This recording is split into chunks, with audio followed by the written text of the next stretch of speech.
to help out in Soul Train either when they moved to California. Oh, Gene Chandler? Gene Chandler was never on Soul Train. Yes, he was. Yeah, the one in Chicago. No, Al. If you go on YouTube, I watched him do. Remember, he had that disco song "Get Down." Oh yeah, he did do that. That one song.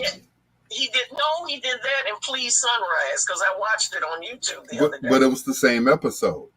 Yeah. So he was on there. He was never invited back though. No, but he got interviewed.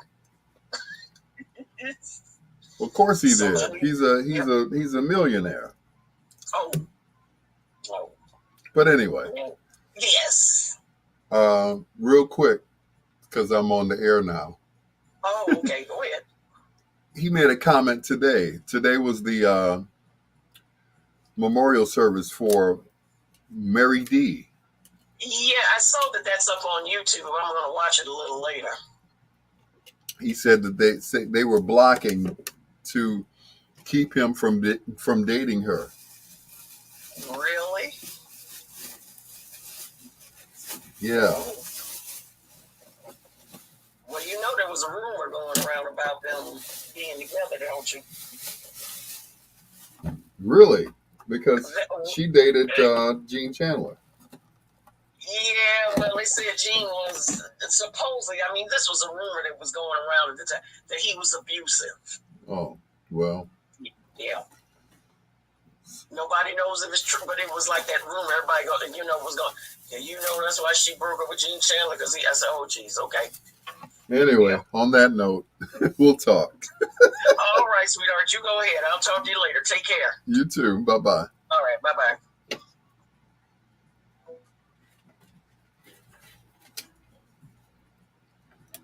Well, a pleasant good evening.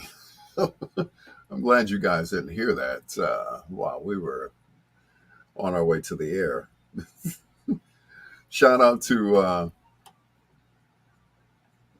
my auntie Janice. That's all I'm going to say. It's Bedtime Stories with your peanut butter brother, Dr. Al Greer. Good evening and welcome to it. Don't forget our last hour, we do a little thing we call foreplay. That's 4 songs by one of your favorite artists or groups, male or female. Before we go any further, I would like to give condolences to the family of Bobby O.J., who passed this morning on the air on WDIA in Memphis. I made mention of him, I guess, a month ago or a week ago, whatever. As a matter of fact, I posted a song that he had done, which he used in the morning to, say hello to all the postal workers and people who work for FedEx and UPS and the whole thing. And he used that song, to say good morning to them. That song was called I Love My Job, which I posted yesterday on my Facebook page. And I said, after all these years, Bobby is still using that song and still saying, I love my job, I love my job. He loved his job so much, that's where he made his transition at age 68. Bobby didn't look that old. He looked like he was still in his, early 40s. And he recently had become a vegan. I'm like, man, he probably needed some steak and some hamburger. That country body of his was used to eating chitlins, and all of a sudden, but he lived right. He lived like he passed. He lived on the radio, and he died on the radio. Condolences go out to his wife, Kimberly, and the entire Jones family. His real name was Joe Jones. So to everyone, that came as a shock to me because I had recently reached out to him and I said, look, I'm going to be in Memphis in September, but rest in peace, Bobby O.J., a.k.a. Joseph Jones. And happy birthday to Elo.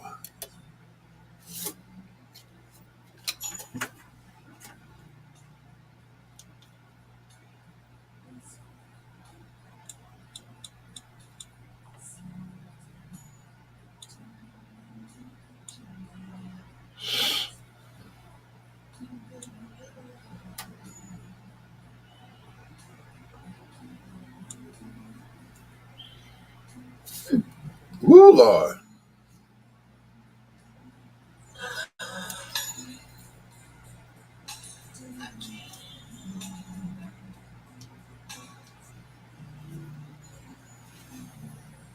Mm.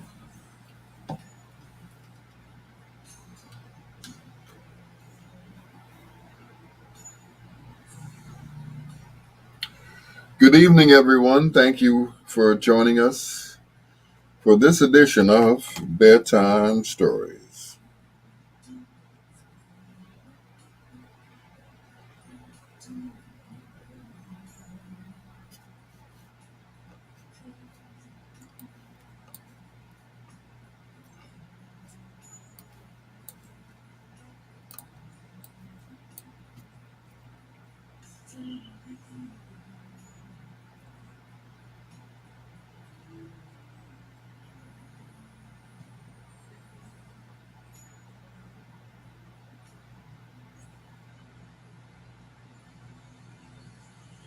Tony Bosley, Theo Huff, good evening.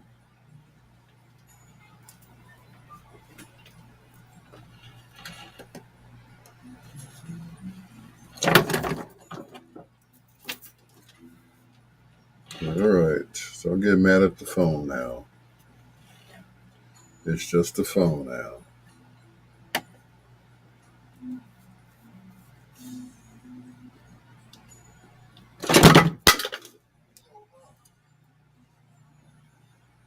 Just get mad at the phone stand. Never mind. Woo, good Lord. It's been a heck of a day, ladies and gentlemen.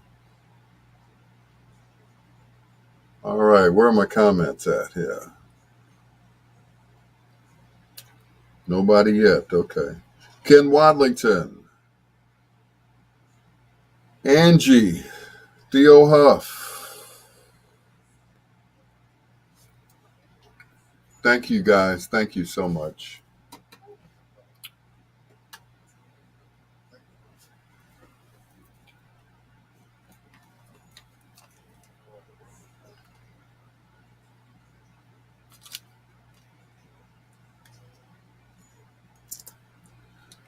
Woo, Lord.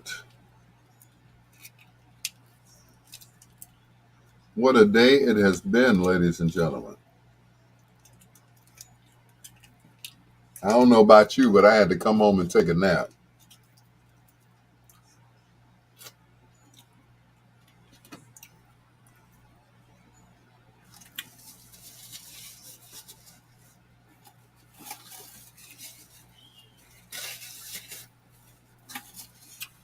It's been quite a day. I've had quite a day too.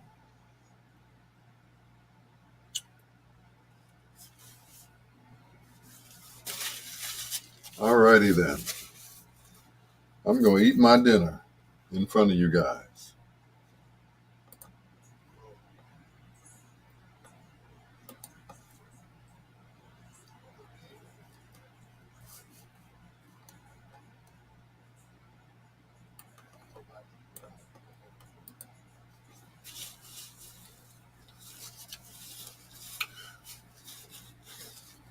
Thank you, Ken.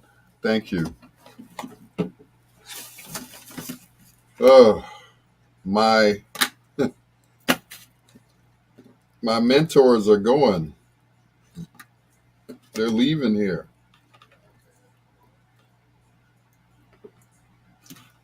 Mm, mm, mm.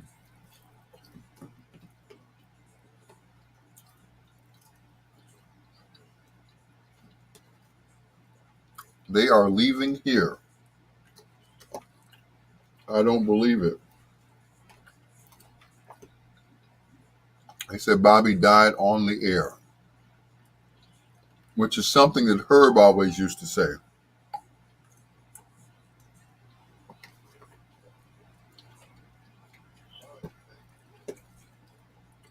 Herb Kent used to say, I wanted to die on the air.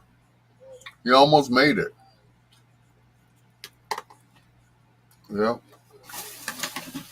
Almost.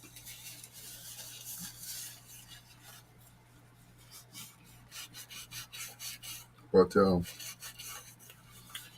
guys, don't forget to share the live video, please, and thank you. Share it with your friends.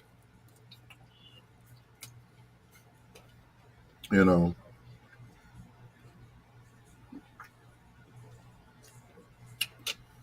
we never know when it's our time. We just don't. It's like every morning I would listen to Bobby. You know, his wife would call in every morning and she would give like a scripture reading. And she'd say, "This is Kimberly OJ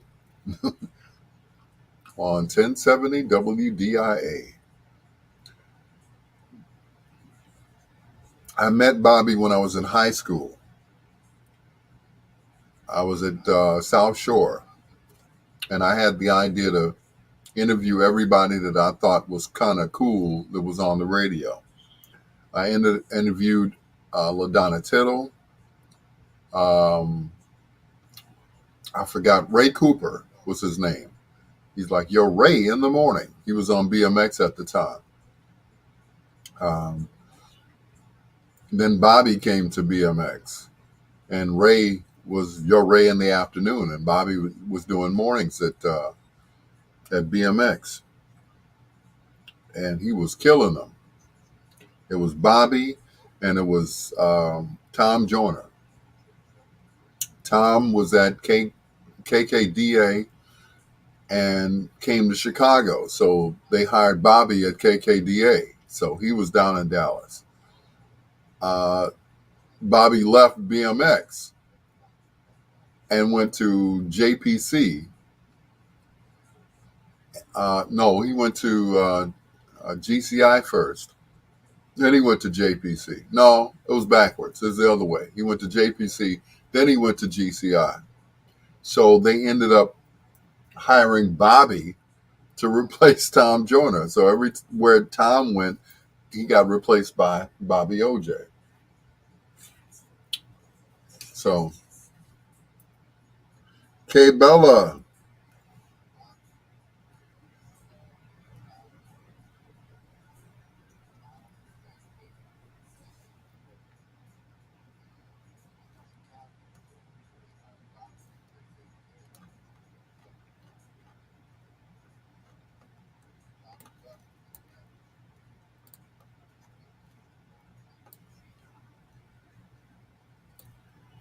two in a row from the late greats. Prince Rogers Nelson, that is 1,000 hugs and kisses right here on Bedtime Stories with your peanut butter brother, Dr. Al Greer. Hello to Lady G, also to Kay Bella, to Ken Watlington, Theo Huff, and my sister from another mister, Angie Martin Turner. Thank you for the delicious dinner. I really appreciate it. And to my niece, Yolanda Nunu Honey. Thanks for checking in to Bedtime Stories. For those who are listening and watching me on Facebook right now, I really appreciate that. Thank you so much. Once again, uh, don't forget to share the live video. First of all, just hit where it says like, comment, and share. Don't forget to share it on your page, please, and thank you. And also, once again, if you haven't heard by now, we lost Bobby OJ this morning while he was doing his show on 1070 WDIA. Memphis, as he said every morning. I would be in the bathroom listening to him. He said, "Coming up on 10 o'clock on WDIA, Memphis." Stay tuned for Bev Johnson, she's next, followed by Earl with the best songs in the world. And after 7 o'clock, it's the best songs in the world. And on Saturday, of course, Saturday was the All Blues Saturday on 1070 WDIA, Memphis. I'm going to miss him. I don't know if I told you guys, I met Bobby while I was in high school, back at South Shore High School. I was a kid. I was like 17 at the time, 16, 17 when I met Bobby. and I followed him around until he moved to Memphis. He was at BMX. He did mornings there, where he started doing, I love my job. I think he did it before then, before he came to Chicago. After that, he went to 1390, which at the time was still playing, um, a mixture of music under the direction of Richard Pegee. And I remember having a conversation with Bobby one morning. I used to call him like almost every morning on the hotline. And this particular morning, Richard Pegee was in there, adjusting things. He said, "You ever met a," and I'm not going to say what he said about Richard, "a blankety blank that knew every blankety thing about everything?" Richard was in there adjusting the equipment, turning the mixer up and down and everything else. That was when they were at 6 North Michigan. After that, Bobby went to Memphis to be the program director and morning man at WDIA. I was going to say KDIA, which is another station, which is in Oakland. So rest in peace, Bobby OJ, aka Joe Jones. Once again, don't forget to share the live video on your page. I really appreciate it. Thank you so much. And Lady G, looks like we're going to have to get the bubble wrap on Richard Steele and Jim Rags. I can't lose another one of my mentors. I just can't. I saw Richard this morning on Channel 9 via the internet. He was at the homegoing for Mary D. Here's Booker T.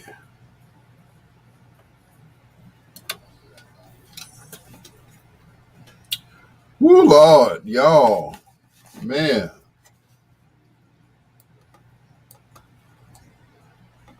Mm-mm. Bobby OJ. I heard Keisha Knight Pulliam said Al Greer was creepier than Bill Cosby. Creepier. Nah, no one's creepier than him, I tell you. Mm-mm. Pudding pops and all. Mm-mm. And we got to put the bubble wrap around them. I saw Richard this morning. Good evening, TC. She said, I made it on time. TC, whenever you come in, you're always on time. Don't worry about being late. As long as you get in before I sign off. Well, but thank you so much. I appreciate it. Don't forget, share the live video, please, and thank you. Where it says like, comment, and share, please share it. Torrance Goodwin, good evening, sir. Thank you, Torrance, for joining me here on Bedtime Stories on my Facebook Live. Terry Hardy, also. Don't forget where it says like, comment, and share. Please share it. Thank you.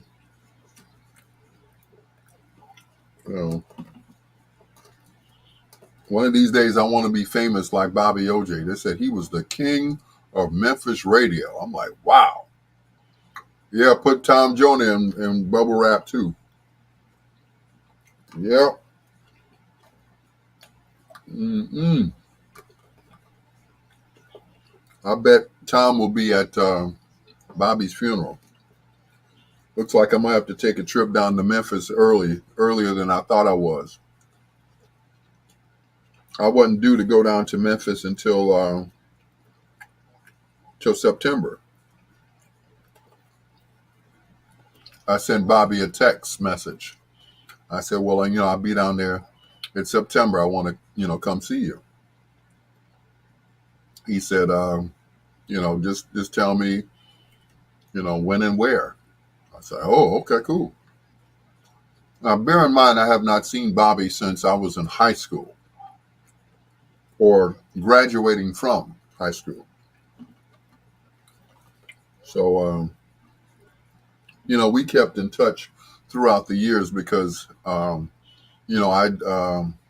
program JPC, so I like to keep in touch with other program directors, and whenever I get stuck, ask them questions. What would you do?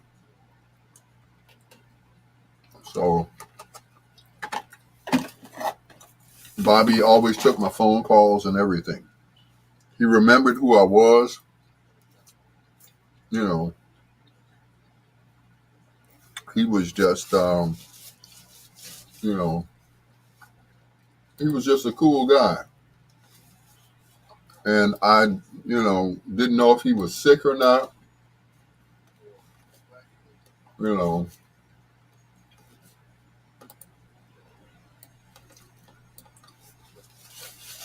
I didn't know if he had been ill or not. And we still don't know the cause of death. I'm thinking maybe he had a massive heart attack, which I can't imagine.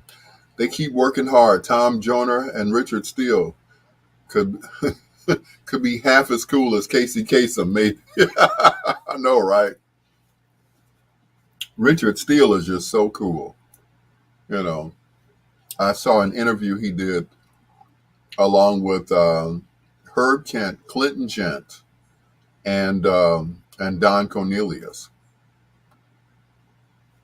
and he said he wanted to be as cool as Don Cornelius. You know, and Don really thought Richard Steele was cool. So both of them were on Channel 26 back in the day. They both hosted a Black's View of the News on Channel 26 when they were still in black and white. Troy said, Richard Steele isn't cool. He could have hired me in 2009, but he didn't. I suspect he's both blind and deaf. You leave Richard Steele alone, Troy. You leave him alone. He just, he didn't know any better. Please forgive him.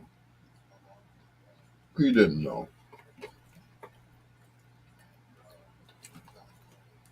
He had no idea you were going to turn out as well as you did. None of us knew. But, yeah, cool Richard Steele. Richard, of course, was at BMX as well. But by that time, they were V103. And he and Emily, waiting for Al to do Casey Kasem's voice. I'm friends with Casey's daughter, Carrie Kasem. She is on Instagram. So she's always posting pictures of her, riding horses and everything else. I think she wants to be a model. And, she's a very stunning lady. And I got a chance to talk to her. I saved her number when she called me. I couldn't believe it. I'm like, I'm talking to Casey Kasem's daughter. She sounds, of course, nothing like her dad. I was waiting for her to end the phone call with, keep your feet on the ground and keep reaching for the stars. Thanks for calling, Al. This is Carrie Kasem, daughter of Casey Kasem. Also the voice of Shaggy on the Saturday morning cartoon Scooby-Doo. So I was waiting, for her to, But she's just, she's beautiful. Oh my God. Carrie is like stunning. She's like a mixture of Jean, which is her mother, and Casey, you know. But she's very stunning. She's very good looking. Carrie Kasem. So I was so tempted to call and say, "Hey, Carrie, this is Dad. I'm still here. You thought you got rid of me, but I didn't. I'm still around." You know. But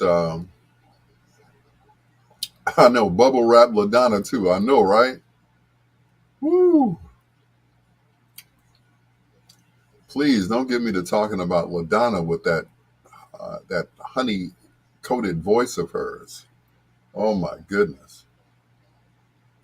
They showed they had a like a tribute to Mary D throughout the years. I'm like, she didn't age at all. I posted a picture with her on Facebook. I saw her back in January at Richard Steele's birthday party, which I was the DJ. So she was so gracious. She took a picture with me. I said, I don't know if you remember me. She said, "Come on, just let's take the picture out here." Like, okay. Oh no. She was, I mean, class personified. In the dictionary, there's a picture of her where it says class. She's very classy.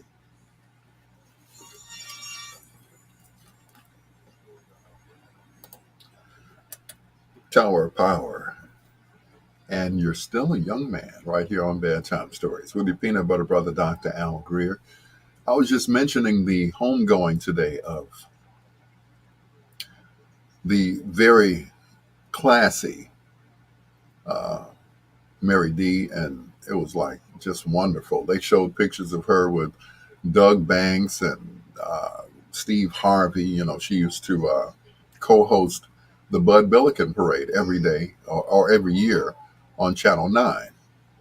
And I remember one year she had just gotten married, and Doug Banks was like, "That's got to be a strong man to be married to Mary D." I said, "I know that's right." And I never knew that she was married. Nobody did. It wasn't like, public knowledge. But, she was just a very charming, very classy lady. Even when I saw her back in January at Richard Steele's birthday party, still classy. Had her hair pulled back in a ponytail. She had on heels. She had on like a cream outfit, like a sweater and some slacks. And she was just, oh man, looking good. You know how I say I would never date a woman, of a particular age. Well, Mary D, I would make an exception for her. Sorry, Don Jackson. That's, I mean that, brother. I mean that. It's your Dr. Al Greer. This is Bedtime Stories, the show designed with the lovers in mind, where we put you to bed but never to sleep with the greatest love songs of all time. Hello to everyone who's watching me on Facebook. Make sure you share the page where it says like, comment, and share. Just hit share, all right? Here's the great Dionne Warwick. This is Deja Vu on Bedtime Stories. Mary D. Fine, Mary D.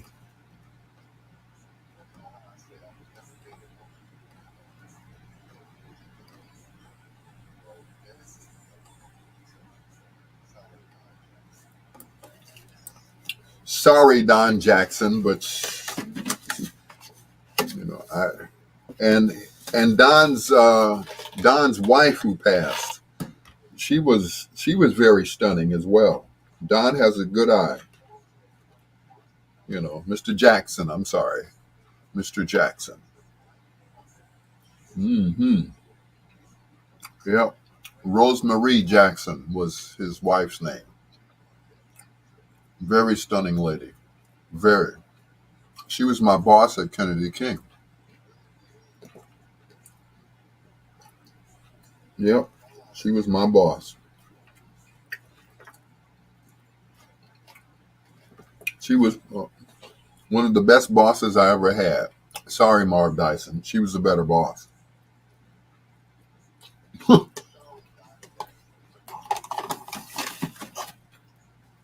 Even though she told me I could not teach without a degree, there was a reason why she did that. Yes, she was still a better boss than Marv Dyson. Even though he fought for me to teach,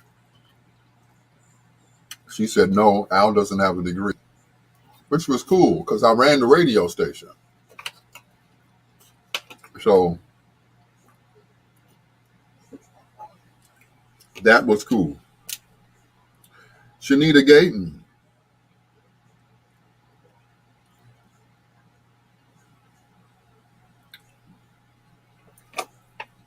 Yep. Well, you know how I felt about Miss D. May God forgive her sins and grant her paradise.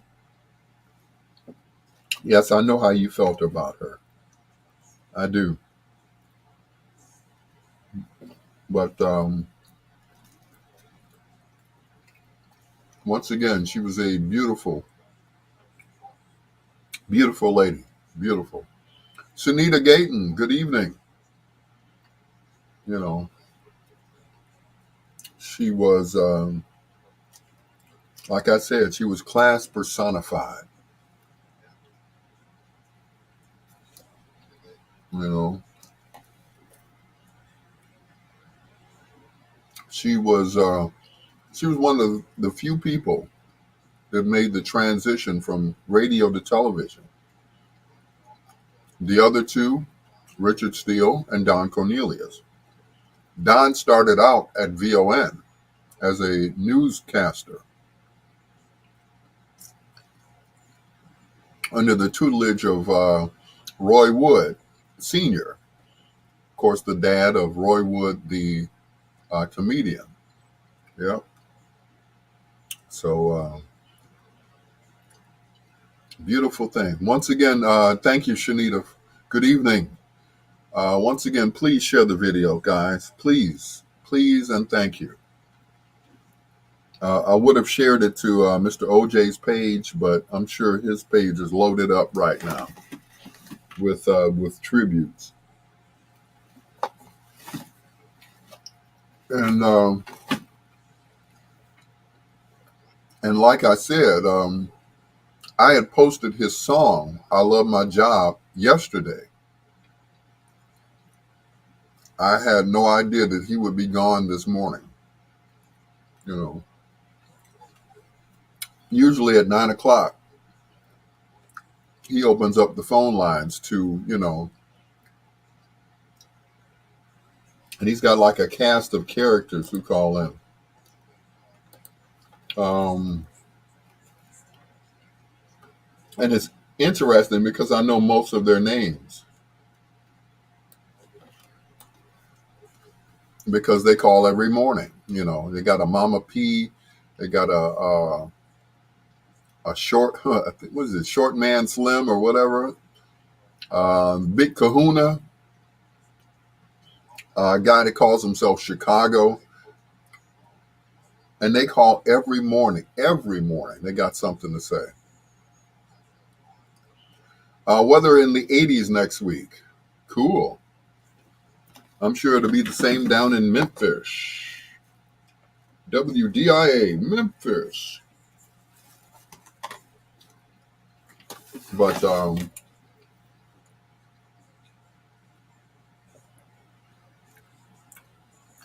Bobby was one of the best. Yeah, that hurt, Mo. That hurt. Yep.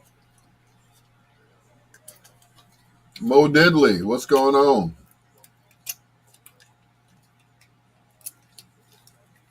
Yep, a lot of people, when I mentioned Bobby OJ, uh, only a few people remembered him.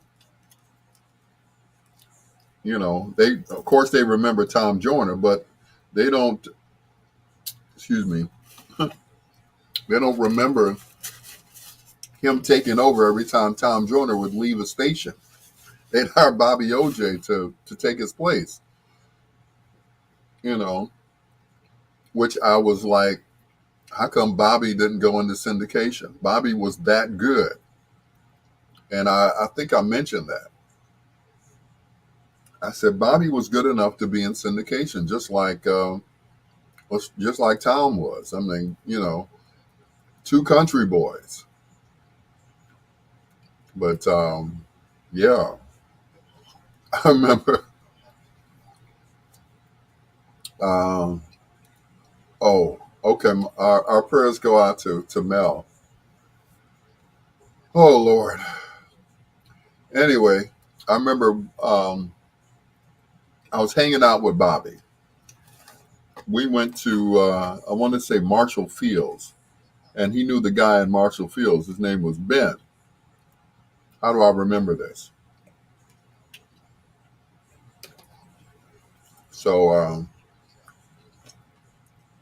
he pulled his suit off the rack, and the suit had like flaps in the back, you know, instead of just straight, you know. And he said, "This is a suit Bobby OJ would never wear." Always referred to himself in the third person. You know, Bobby OJ would never wear something like this, you know. But I used to hang out with Bobby. He had a baby blue Cadillac Seville, and we used to just ride around. You know, we'd ride around and listen to other radio stations. I just wanted to hang around him. I just wanted to be around him. I thought he was just so cool. You know, he was like my big little brother for a while. You know, and like I said, I would call him every morning on the hotline, and he'd always have something funny to say, or he'd cuss somebody out or whatever. So I was so surprised to hear him, you know, quoting Bible scriptures and everything else. I know he always had it in him, but he was too busy trying to be a badass. You know, like I whoop Tom Joyner any day. I'm like, I know you can. You know, but that was that competitive spirit. But they were both two country boys who had that competitive spirit, and they were both great. They were both good. You know.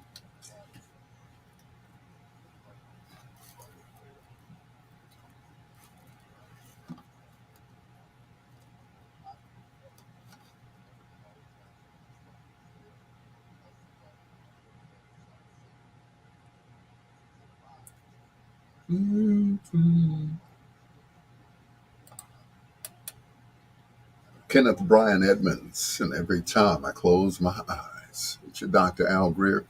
This is Bedtime Stories, the show designed with the lovers in mind, where we put you to bed, but never to sleep with the greatest love songs of all time. Hello to my brother, Maurice King. Thanks for checking in. He said he used to listen to Bobby OJ in the morning and Dr. Lawrence Gregory Jones in the afternoon in college in Memphis before his days at KKC. Kennedy King, that is. Yeah, I used to listen to Dr. Lawrence Gregory Jones when he came to GCI. I think he replaced Marco Spoon, if I'm not mistaken. Yeah, he replaced Marco. Because Marco remained at BMX, where he became the program director. You know, Marco Spoon, yeah. But of course, Bobby was on, at that time, he had switched from BMX to 1390, where he left 1390 and went to Memphis around 82, 83, where he remained until this morning. Rest in peace, Bobby OJ. Rest in peace. Today would have been the 89th birthday, switching gears here, the 89th birthday of the King of Soul, Mr. Dynamite, the hardest working man in show business, the godfather of soul, James Brown. He would have been 89 today. So happy heavenly birthday to Mr. James Brown. Here's the first of two in a row from Miss Angela Winbush. It's your Dr. Al Greer. What up, bro? I meant to ask you the other night, Casper, if you had an extra snare laying around. Because I didn't want to have to buy a snare. I know you got like a couple of different drum sets and probably, different snare drums and stuff. Because I know you got different. Hey, Gene, what's going on, Countess? I know you got a bunch of different drum sets, and I just wanted to, get a snare drum from you because the church that I play for on Sunday morning, whomever plays the drums after me, they took their snare with them. So it's like I got to bring my own damn snare. Here I am sounding like Bobby OJ. I bring my own damn snare. What's up with that? Leave the stuff alone. Let it. But anyway, what up, Casper? The other Casper the drummer, not Casper the slide guy. So, but if you got one, hey, contact me. Hit me up on Messenger. If you just have one just laying around, just happens to be in the case or something like that. I'm just saying. I'll even pay you for it. I'll give you a whopping $25 for a snare. I know you paid a lot more for your drum kits, but if you can hit me up, I appreciate it. You may have to call Casper. He's playing. Oh, he popped in. Okay. So he can't hear me. Oh well. Thanks, Gene. I appreciate that. He said he does that all the time. He's playing the gig, and then I hit him up. I say, hey, bro. He looks down while he's playing. Sup? And he just keeps playing. Sup? That's a cool brother right there. I love him. I remember he goes live at Money's Place. Oh, okay. It is Tuesday, isn't it? Yeah. Speaking of money, I didn't get paid from last Tuesday.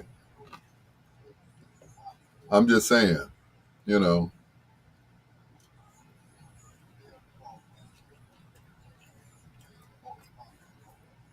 I wasn't doing that for free.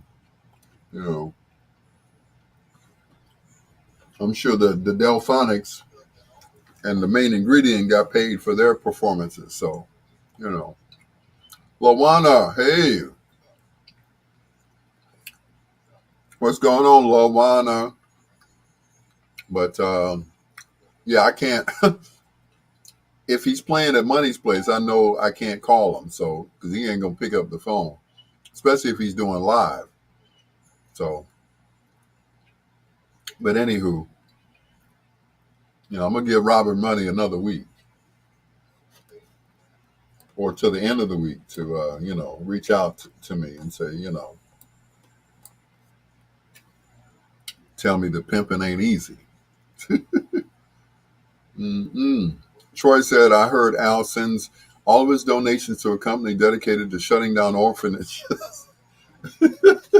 That is not true. I support orphanages. Is this? Yeah, I support them wholeheartedly. Mm.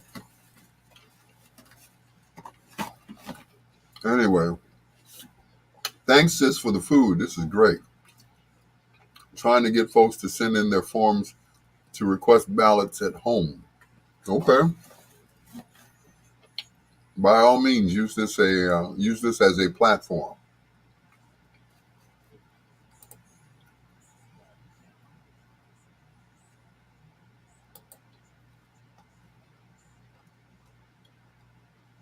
Yep. Use me until you can't use me up, or until you use me up, I should say. What are you ingesting tonight? My sister made tostados. She's like, you got your choice. You can have a taco, you can have a tostado, or you can have nachos. So I chose the tostados. So thank you, sis, for the tostados.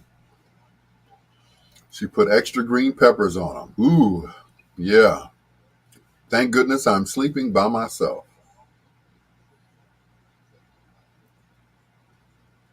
But anywho, don't forget to share the live video. I see, I got 8 people. Make sure you just hit share, okay? Just, hit share and wave it like you just don't care. I appreciate you guys. Thank you so much. It's been a rough day. I've been crying all day. Um, so I'm sitting watching the homegoing for Mary D. And I get a call from Smooth Steve Williams telling me that Bobby OJ died. I'm like, but he was just on the air this morning, and that's where he passed. That's exactly where he passed. Hey, bro, do you have an extra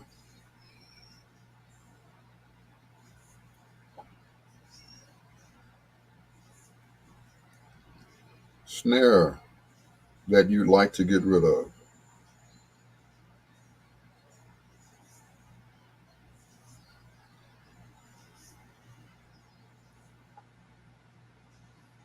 Like to give your brother? Ha!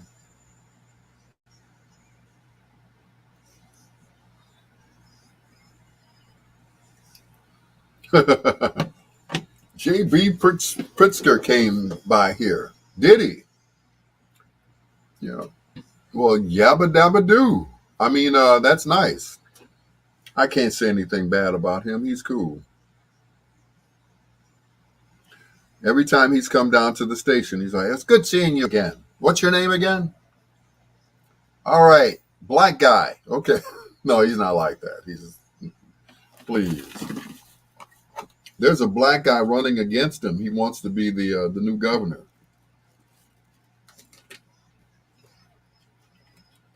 So, of course, he immediately came to VON, the voice of the Negro.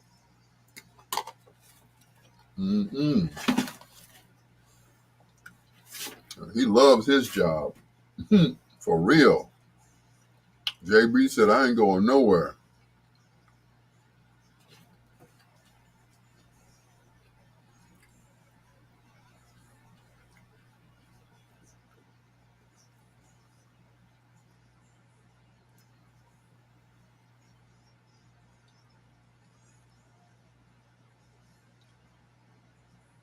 Dang, can type out my number.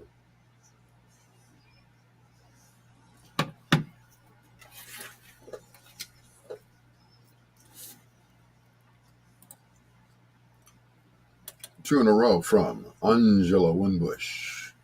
Angela Winbush. Right here on Bedtime Stories with your peanut butter brother, Dr. Al Greer. Janita said, are you talking about Fred Flintstone? You leave my governor alone. Oh, hey, back up off JB. JB did a drop for me. This is Governor JB Pritzker, and you're listening to Dr. Al Greer on the B-Sides on 1690 WVON. I was like, my man. Got it on the first take, too. He said, is that okay? I'm like, yeah. I said, yabba dabba doo. Anyway, no, I did not. And you stop calling him Fred Flintstone. He looks more like the guy in Family Guy. Looks like Peter Griffin. Same haircut and everything. Hey, Lois, you can go to the kitchen and get me a beer. It's Jermaine Jackson on Bedtime Stories with your peanut butter brother, Dr. Al Greer. Get up off JB.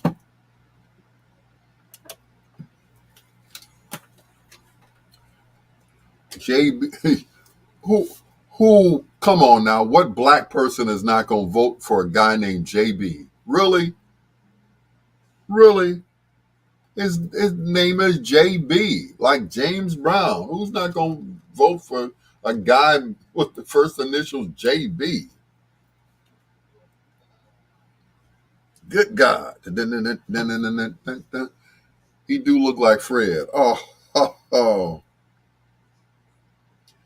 Y'all gonna get up off my governor now. Hey. Only I can talk about him.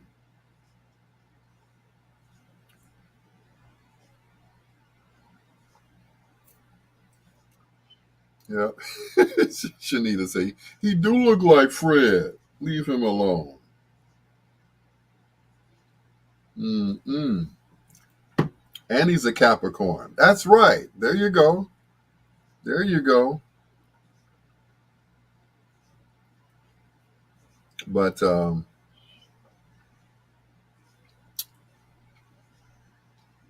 I'm pretty sure he's going to win again, hands down, no matter who is going up against him. He is still going to win. There is not a, I know, right? He, you know, um, yeah, they got Chicago sewn up. His cousin was a former patient of mine, really, but JB ain't going nowhere. You know, he is not Rauner. He's definitely not the other guy, uh, but he is. He's going to be around for a while. I guarantee you. You know,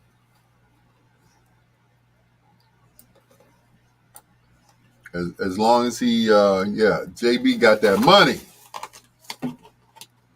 You know it. He got signs up everywhere. You name it. He got billboards. You know,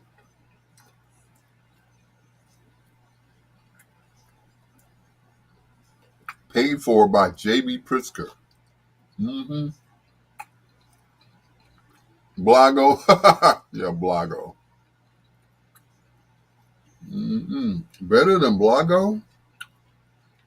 Mm-hmm. Blago's only crime was opening his mouth and on getting caught on recording. That was it. Yeah. But you said Blago got turned out into a Republican while he was locked up, huh? Mm-mm. Blago.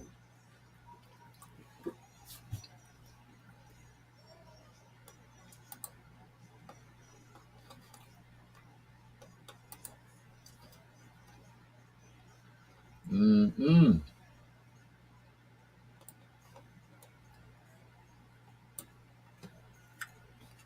You said Blago got turned into a Republican. Mm.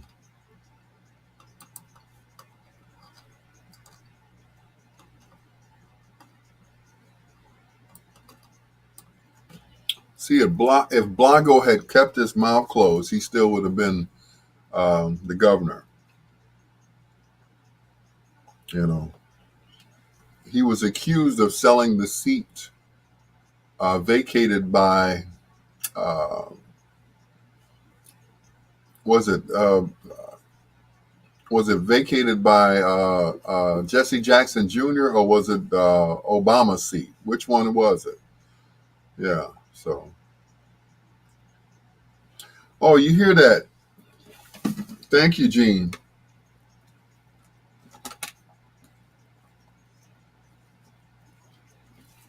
Thank you, Countess. Yeah. Obama seat. There you go.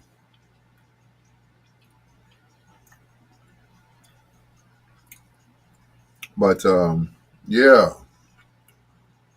I'm telling you, JB has done no wrong in the eyes of anyone.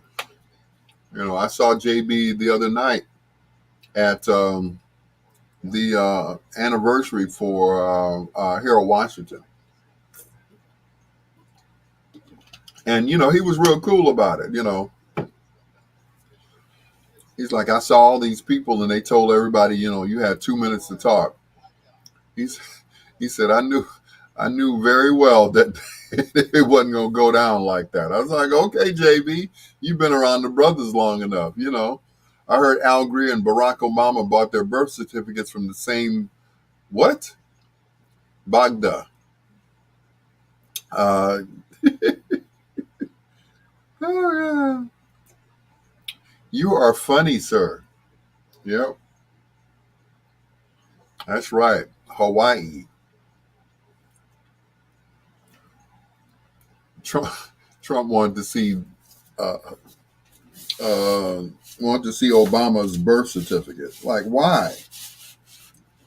He's not from here. Of course he is. Let me teach you more about city life. Yeah, okay.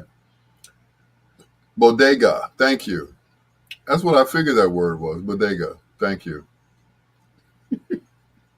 Troy is my English teacher, ladies and gentlemen. Certain words I cannot pronounce. Bodega. Thank you. But anywho, ah, thank you, Troy. Today's English lesson is brought to you by, anyway. Mm-mm. But once again, thank you so much, guys, for being on the live tonight. I really needed to see some people on here. Uh,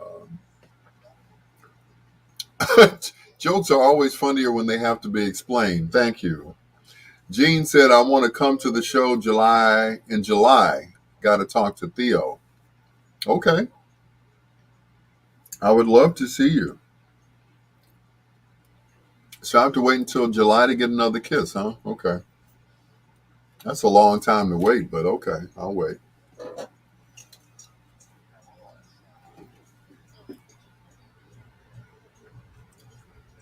Mm. It's you. It's you. Mm. Oh, oh,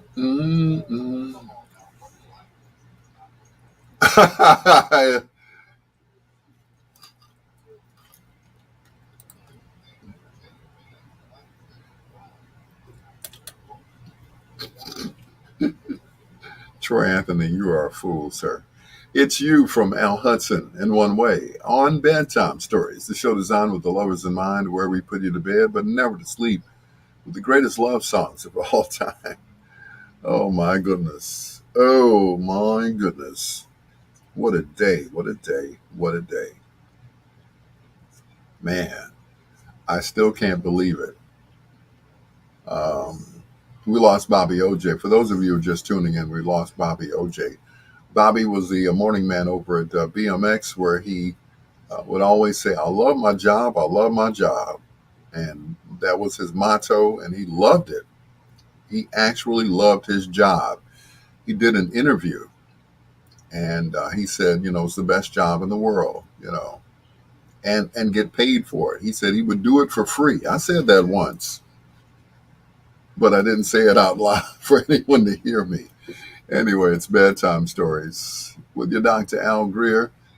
Hello to Gene Williams, TC, and Troy Anthony, my English teacher. This show is brought to you by.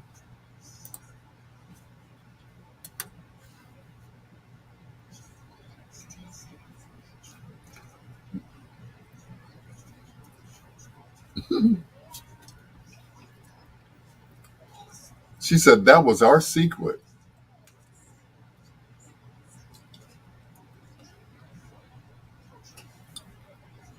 Please pull off preparation, sign, date, selection, send your voter so you can Google. So you can Google candidates and in the comforts of your home. Thank you, Luana. Latanya Lynn Garrett, good evening. Good evening. TC said this night shift is getting to me, thinking about going back to mornings. To mornings, sure.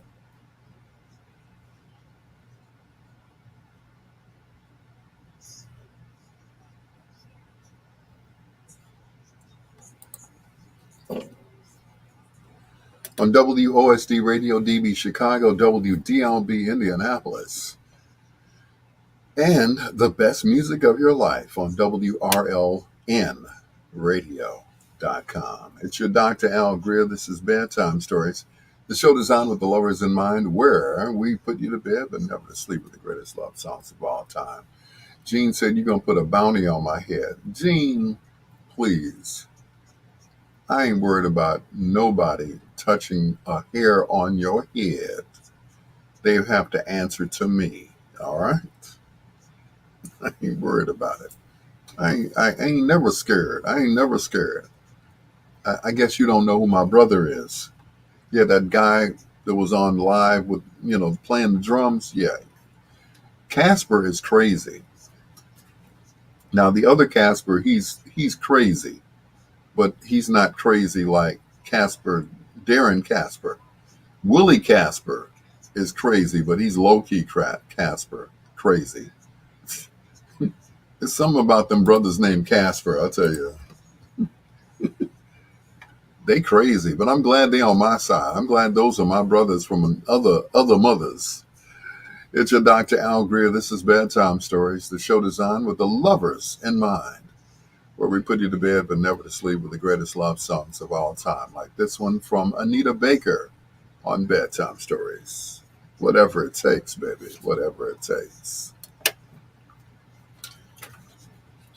I know, right? My brothers in music.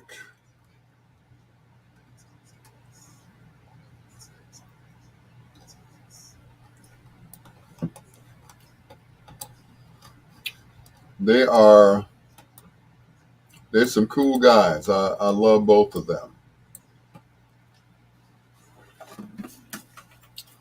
Yep. Darren Casper and Willie Casper. Or as I call them, the Casper brothers. Mm-mm. Shock is strong. Good evening. Not worried, fight for what you want. I know that's right. Every night I got to prove my love. Mm-mm.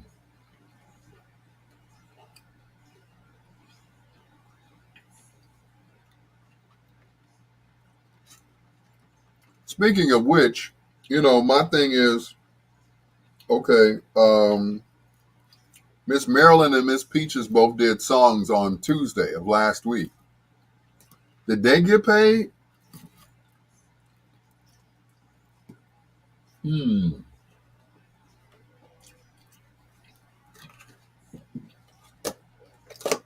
I'm just saying. Did they get paid?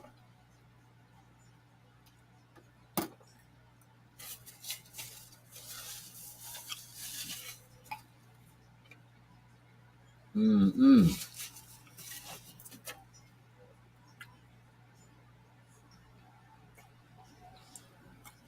Did they get paid? No, they did one song apiece. So once again, Miss Williams, did they get paid?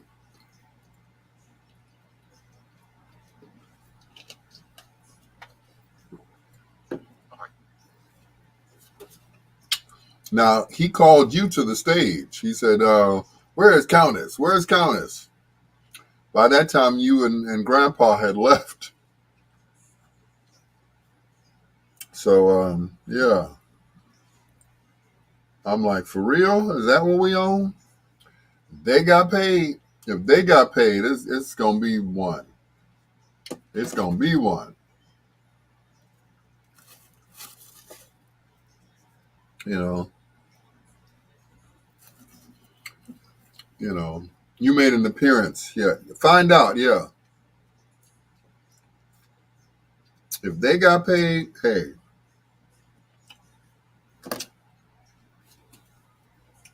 If they got paid, I know I'm gonna get paid. And Sam too. Uncle Sam. I'm sure Uncle Sam got paid. You know. I know he got paid. Uncle Sam don't do nothing for free. You know. But some people have their favorites. He knows I have breathing issues. Okay. Yeah. Because like everybody was smelling like smoke. Yeah. Yeah.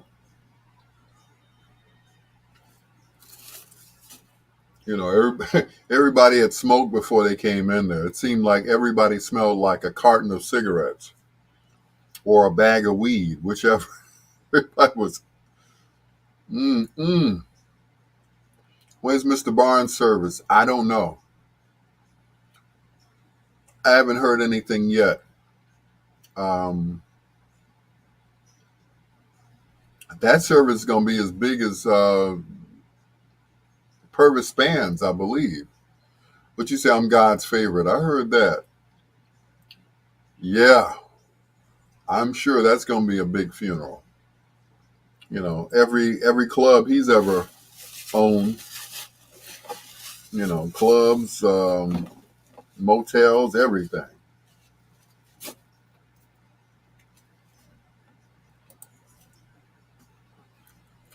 I remember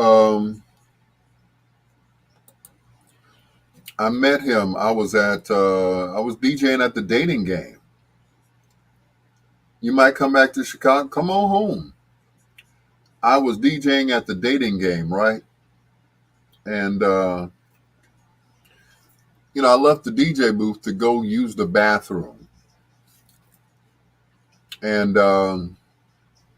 Mr. Barnes decided he was going to stand in front of the DJ booth. I said, "Excuse me, sir. I need to get in there and change the record." "Oh, I'm the DJ."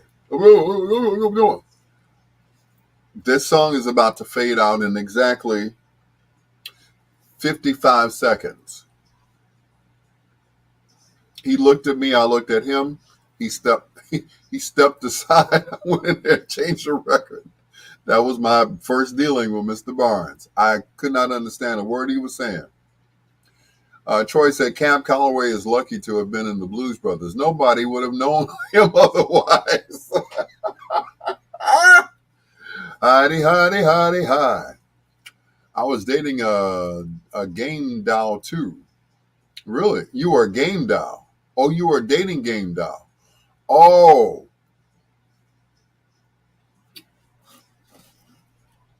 that's yeah.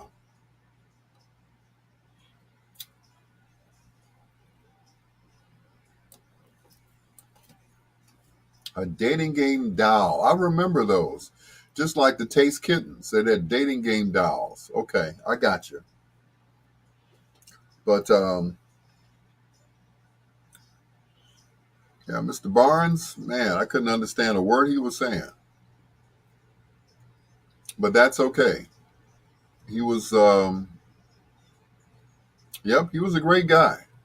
I will say that. He was a great guy, you know. So before this is before the Taste Kittens. Oh, okay.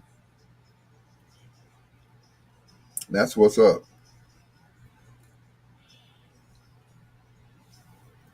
Because I know the Taste was new. It was a Robert Hall store before it was the Taste. So uh, was he any relation to Mushmouth? I think he was Mushmouth's grandfather, if I'm not mistaken. Don't forget to share. Oh Lord, now you got me talking ill about the dead. You know, he was my boss at one time when I worked at the Dating Game. A couple of times that I worked there, um, and a couple of times that I went up there to see the other DJs. Uh, Uncle Sam would be there on Monday nights, and I would go up there and hang out with him. So it's cool. Marie's not doing too well. Yeah, I heard. Yeah, I heard about her. Um, Marie, of course, is the wife of Larry Simmons. Yeah, yeah, Larry Simmons' wife. Yeah, don't get me to talking about Gloria. You know, Gloria would sit at the bar, and she was every time I would play. Um, what was that song? My greatest inspiration. She would sing that song, and she would sing it in an operatic version. Operatic type, voice. And she loved that song. I've been so many places, seen so many things. But anyway, What's popping? The good old days when we didn't shoot anyone. I know, right? You are right. The good old days when we didn't shoot at each other. Yep, we are the last of that generation. We are.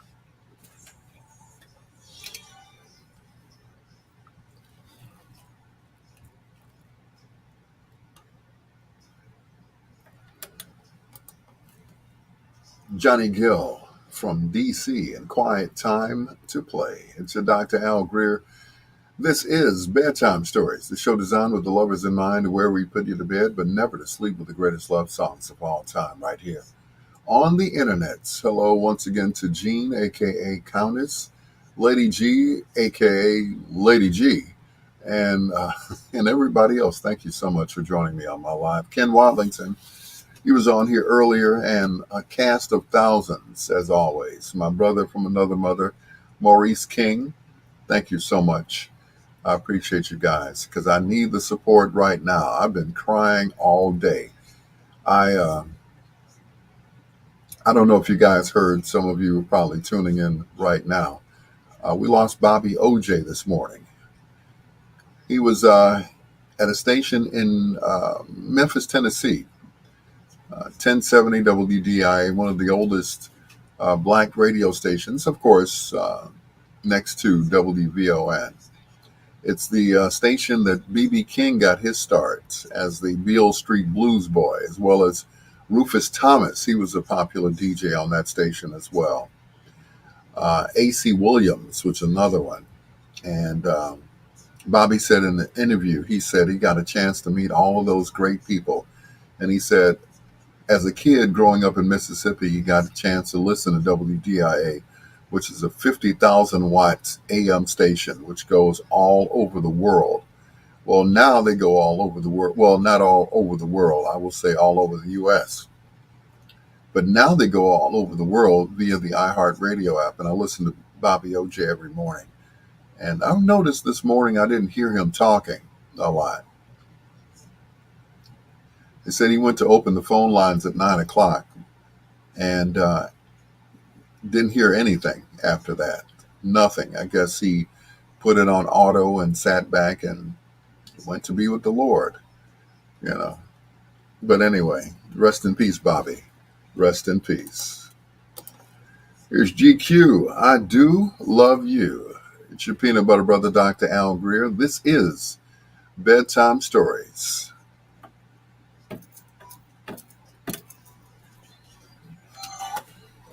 Can you come lay your head on, or can I come lay my head on you? Or you want to hear the song, or you want me to come do that? Because, John Caldwell.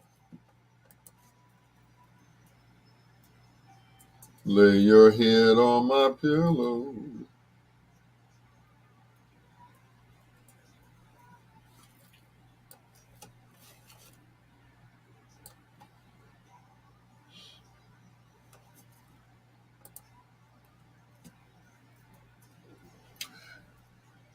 I heard Al Greer auditioned to be in the original Gunsmoke TV show. I would have only been 3 years old when Gunsmoke was out. Yeah. 3 years old.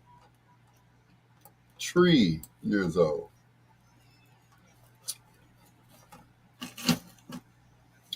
Anywho, yeah, I would have been a kid, a baby back then. You said you need comfort. Yes, I do, Gene. I really do. I feel like I've lost my best friend. I was um, pretty close to going down there to Memphis and possibly getting a job. You know, I think that's what hurt me the most. I'm like, man, uh, I would have loved to have worked at WGIA alongside Bobby OJ. But I mean, don't get me wrong. Um, everybody that I know um, wanted to work for that station. I wanted to work for WDIA. I wanted to work for WTLC in Indianapolis. all of these stations. But looks like I ended up where I was supposed to be, and that was um, back at VON, because that's where I got my start when I was a kid. So that was it. That's how I got my start. Hanging out with the big dogs, stomping with the big dogs.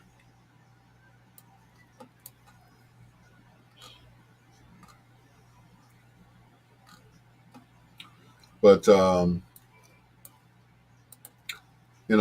Bobby's,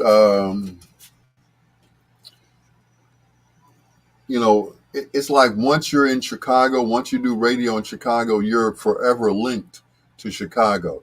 It's just like with Doug Banks.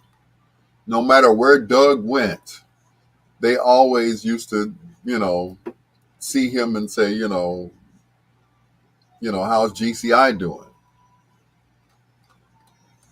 It didn't matter where he went. He was always part of Chicago, and so was Bobby. When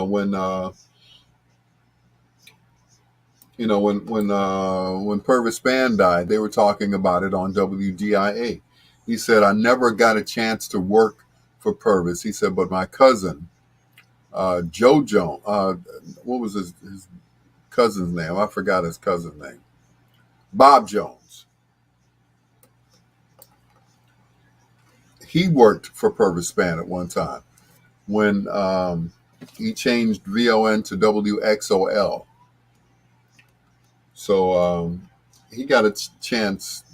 He never really worked for Purvis Spann, but he knew of Purvis Spann, and they did talk about it on DIA. Yeah,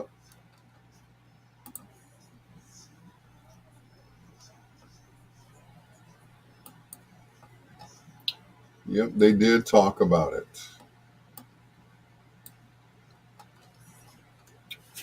But once you're in, who was at KKC in the '80s? Oh wow, a lot of people. I was one of them. As a matter of fact, I was one of the voices on KKC.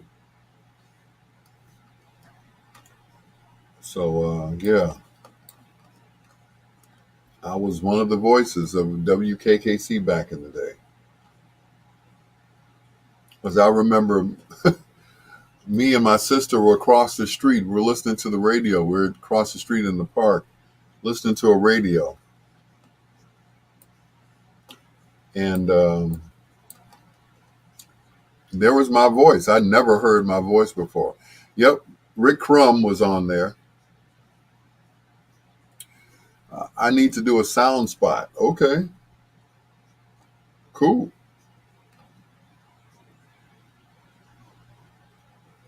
Cool, real cool.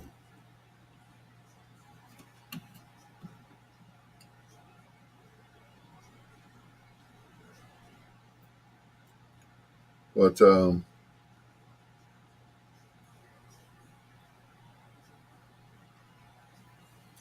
hmm, Rick Dees was working at KKC in the '80s. No, he was not. Not the Disco Duck. He was not working there.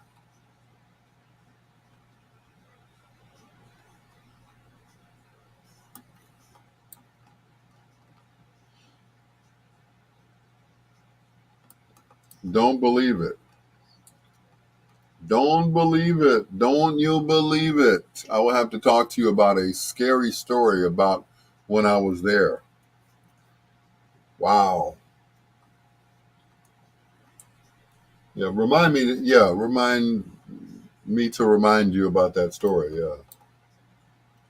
Yeah.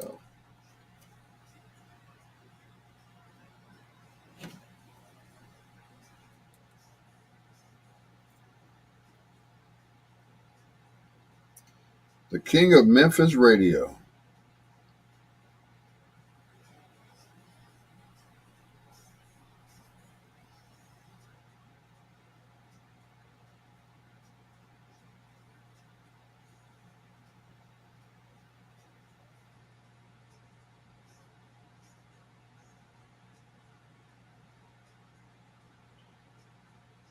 Mm-mm.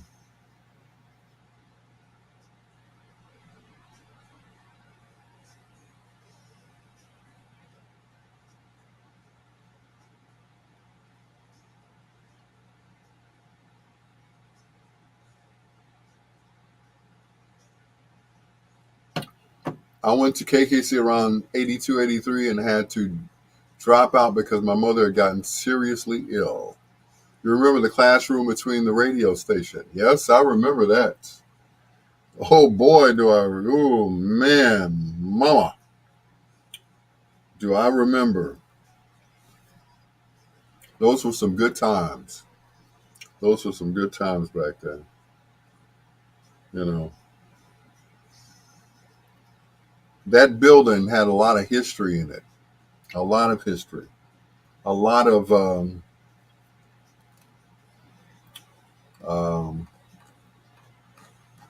a lot of people had come, through that radio station that are popular now. One of them, of course, is Sam Silk, who came out of there.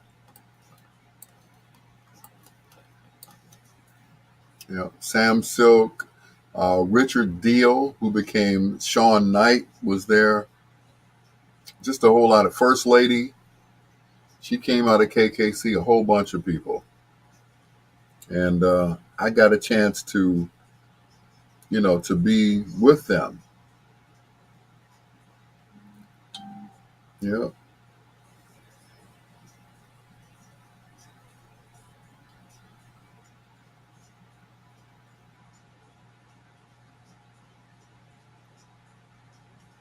yep. Those were the days, boy.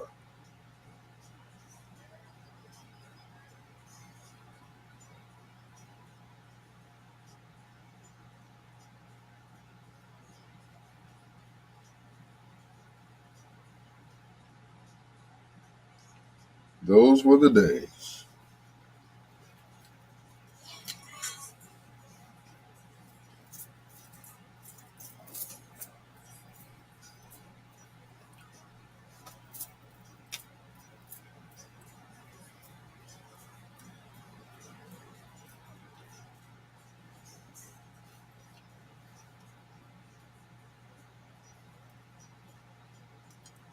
Mm.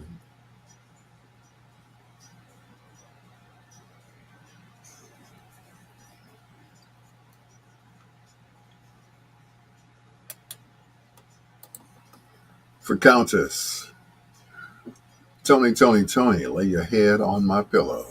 It's your peanut butter brother, Dr. Al Greer. It's Bedtime Stories. Thank you so much for joining us this evening. I really needed some company. I came straight home and took a nap. Of course, I had to check on my uncle Ron, and I had to check on my granddaughter Naomi.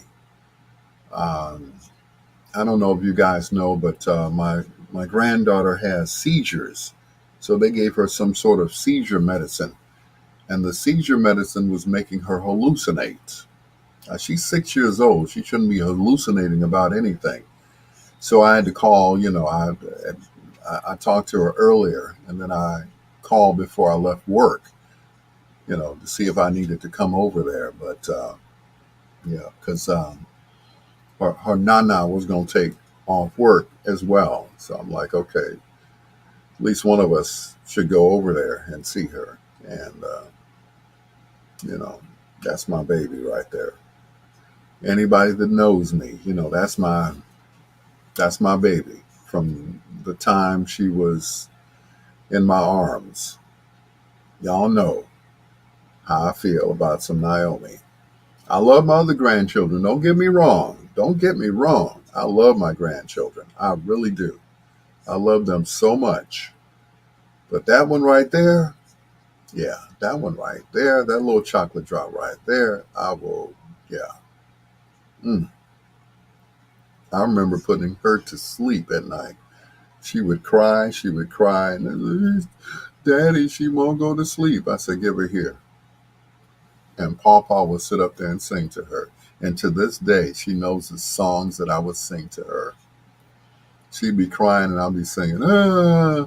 I was like, you are so beautiful. Ah, you are so beautiful. Ah. And she finally go to sleep too. You know what they say is nothing like a mother's love, but Pawpaw's love, much stronger, baby, much stronger. Especially this Pawpaw. Here's Frederick and Gentle on Bedtime Stories. LT, what's going on, baby? Yeah, yeah. We have many seizure kids at Children's Hospital. Yeah. Naomi,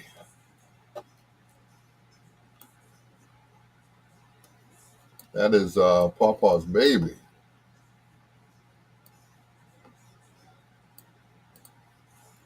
You can say what you want. That is Pawpaw's child.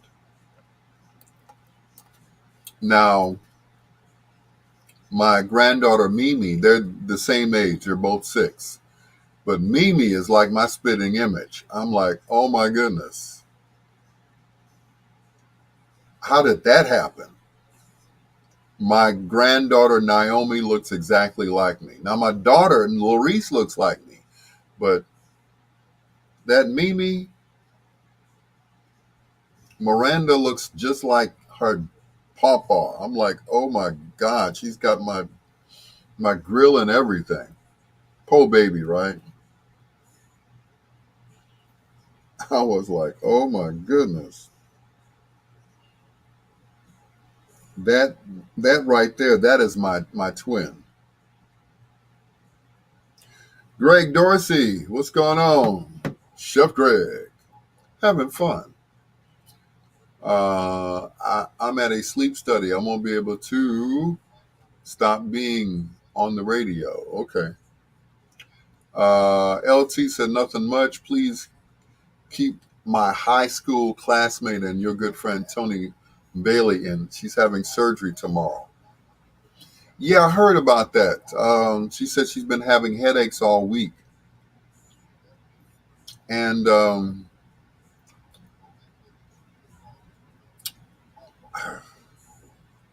what can I say about Tony Bailey? Besides the fact that she has the most beautiful dimples I've ever seen. Oh my God. Um, she is gorgeous. They found bleeding on the brain. Oh no. Oh no. No.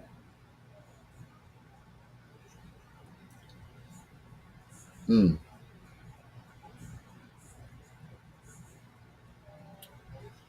Oh, prayers going out to Tony Bailey, you all.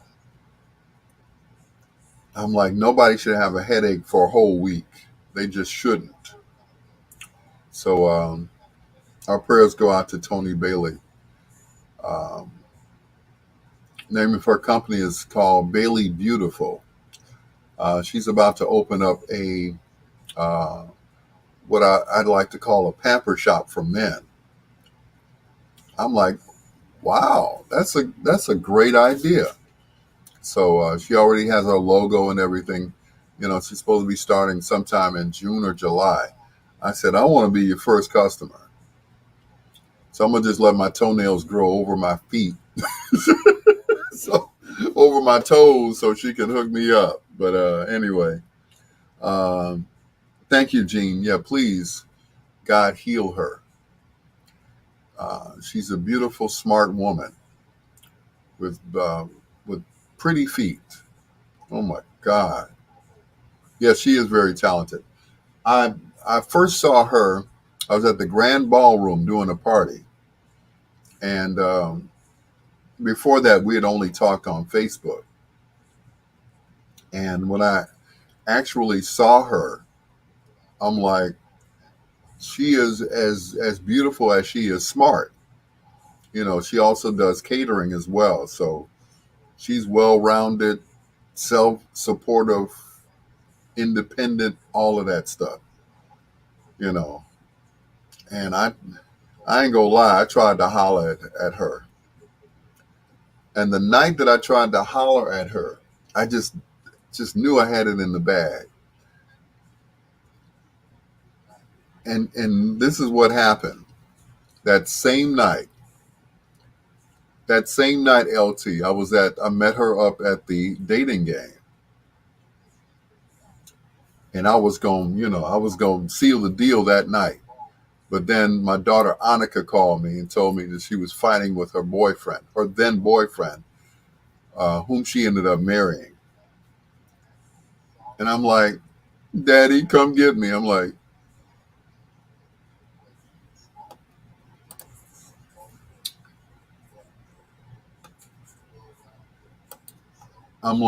right now? Daddy, come get me right now. Where you at? I'm over on 55th and wherever. I'm like, okay. So I told her, I said, I have to go rescue my daughter. And after that, I never got that second chance to holler at Tony Bailey. She is truly the one that got it. This is before I, this was before I got married to Kimberly. This was like in the middle of Kimberly and the other young lady I was married to. What was her name? LT. Anyway, so tag. I was like, oh no, no, not right now, sweetheart. Can you? I said, Tony, I have to leave, but I'm going to try to make it back. Please don't, yeah, don't leave me. I gotta. I was about to. I don't know what line I was going to use, but I was going. You know, we both find we should be together. We both got pretty feet. We should be together. We both smart and got brown eyes. We need to be together. I never got a chance to say anything to her. I ended up helping my daughter move that whole night back home. LT said it wouldn't have worked. It wouldn't have worked. Why do you say that? Because we're two pretty people? I know, yeah, two pretty people can't get along. She needed an ugly guy to, kind of even it out. I was too pretty and too popular, and she was, I'm like, dang. Oh man. And to this day, when I see her, I just want to just kick myself. I just want to punch myself in the face. But I was doing what a daddy should do, and I went and rescued my daughter, and that was it. Player, yeah. But yeah, I was like, because when I saw her after seeing her at the dating game, and she was catering over at the grand ballroom, and I saw her, it was like I got to go say something to her.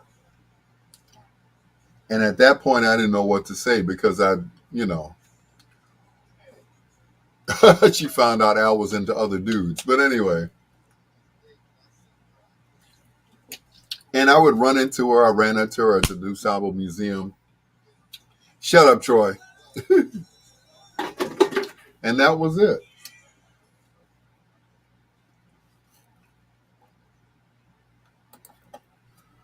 Produced by Philip Bailey. That is Free Life and Wish You Were Here right here on Bedtime Stories. A show designed with the lovers in mind, where we put you to bed but never to sleep. with the greatest love songs of all time right here on the internet. Once again, hello to K Bella, also to LT. Thank you so much. I appreciate it. Anyway, our prayers go out to Tony Bailey, who's having surgery tomorrow. She has bleeding on her brain. She explained on Facebook that she had a headache for the last few days.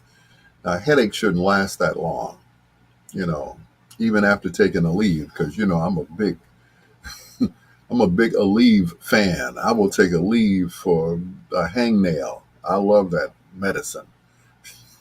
I take me three of those little blue pills, boy. Not the other blue pills, Troy, because I know he's gonna go there. But I would take those three little blue pills, and I'll be feeling no pain after that. But our prayers go out to Tony Bailey. Uh, I hope everything goes well, and they don't have to shave your hair, baby. Don't shave your hair. Anyway, coming up in a few minutes, we're going to do foreplay. Right now, it is one of my favorite songs from the album and the movie Crush Groove, Force MDs and Tender Love, produced by Jimmy Jam and Terry Lewis, right here on Bedtime Stories with your peanut butter brother, Dr. Al Greer.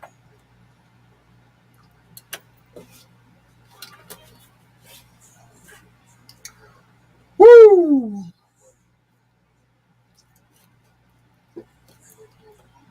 My goodness. Mm-mm. Talk about mm, talk about fine. And this is before I met well, not before I met Kim. This is before Kim and I got married. This was like in between. And never got that second chance to go back to Tony Bailey. I guess it wasn't make that clear. A leave, not that other stuff. Yeah. Don't need that. She's worn shaved hairstyles before, so she's good there. Yeah, but she didn't have to do it. She did it because she wanted to. But they're gonna shave that pretty baby's head anyway. Let me stop. See, I can talk because I know she's not on my live. She don't dig me like that, and she let me know. The last time I saw her, we were at the DuSable Museum, and she said, "Al, you need to stop looking sad." I would, you need to cut it out and stop looking so sad. I'm like, do I look sad? I guess I look sad because at that time, this was when I first got kicked out. The first time, so yeah, I was looking real sad. You should let her know. Oh, Tony don't want to have nothing to do with me. She don't want to have anything to do with me, except to clip my toenails. That's about it. Because that's what she's opening up, a men's pamper shop. So she don't want to have nothing to do with me except to clip my toenails and send me on my way, and that's it. Mm-mm. Like I said, she want a big burly guy that's going, big old, you know, big old monkey looking guy. She don't want no, suave and debonair player like myself. You know, I ain't no player no more. Trust me. Trust me. Cadillac Jenny, what's going on? Yeah, but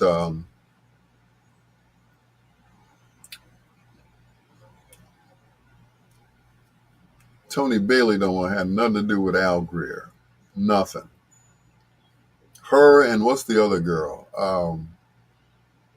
Denise Angel, the one that the grapefruit lady. She don't have nothing to do with me either. I'm like, wow, all these, what's up, Cadillac Jenny? What's going on, sis? Yeah, and it's always, it's always those that I want that don't want me, you know. But hey, Mr. Redman, It's magic in the feet. I hear you.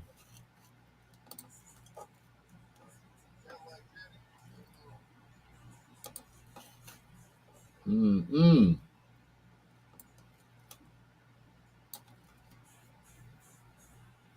It's magic in the feet. Mm-mm. But yeah, Tony Bailey don't want to have nothing to do with Al Greer at all. Her or Denise Angel. Like, why don't you go be with them then? Because they don't want me. And you don't want me either. Anyway, tell me about the men I like, don't like me so. See, you know where I'm coming from, Jen. You know. You know what I'm talking about. You know, same story. I know, right? You know, and it's very seldom, and Gina know what I'm talking about when I say this. It's very seldom that people have a chemistry where they just melt into each other. Everybody doesn't have that chemistry where they just melt into each other. You can see a person once or twice and you see them and you all just gel. You just get along because it's just, it's a song that Smokey sings. It's called Easy to Love. I think I'll play that. Easy to love. Hard to forget.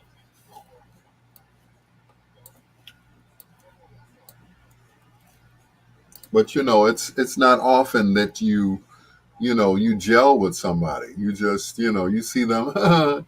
It's kind of like in Boomerang. You know, Eddie went after the wrong girl. She was like him. She was a playerette. And it was like I heard Al was arrested for stalking Nell Carter. Yeah, well, I like the big girls. Delphonics in foreplay tonight. The real Delphonics. But anyway, so exactly, Gene. That's what I'm talking about. But it's just like in Boomerang. He ended up with the Holly Berry character instead because they had more in common. With Robin Givens, it was just sex. It was sexual tension between the two of them. She wanted to get some, he wanted to get some. So they got some, but they had nothing in common, besides that. But then, you know, the Angela character, played by Holly Berry, him and her and Eddie gelled because they had more in common. They were watching TV together. They were laughing with each other. And then Eddie was a man whore. He was, but anyway. So towards the end, they ended up finding out that they had more in common, and that he really was in love. He wasn't in lust. There's a big difference. So he found out that he was in lust with Angela and not with Robin Givens' character, Lady Eloise.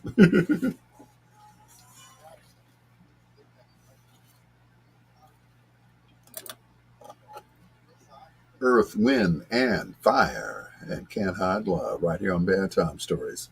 Show designed with the lovers in mind, where we put you to bed, but never to sleep, with the greatest love songs of all time.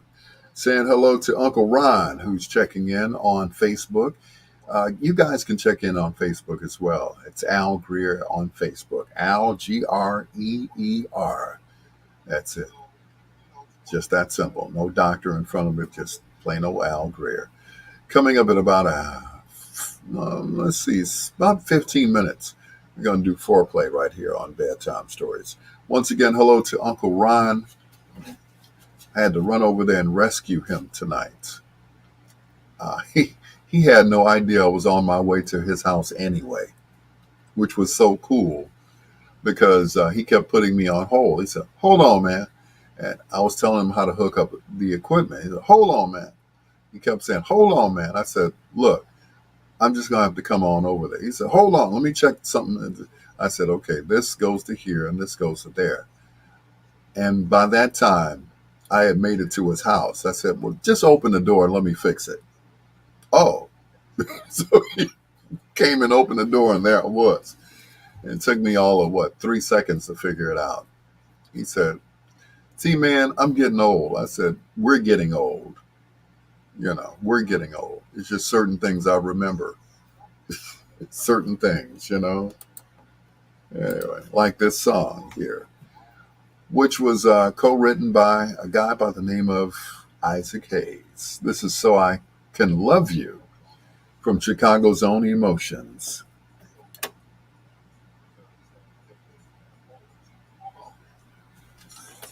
Anita Artis Anderson, welcome.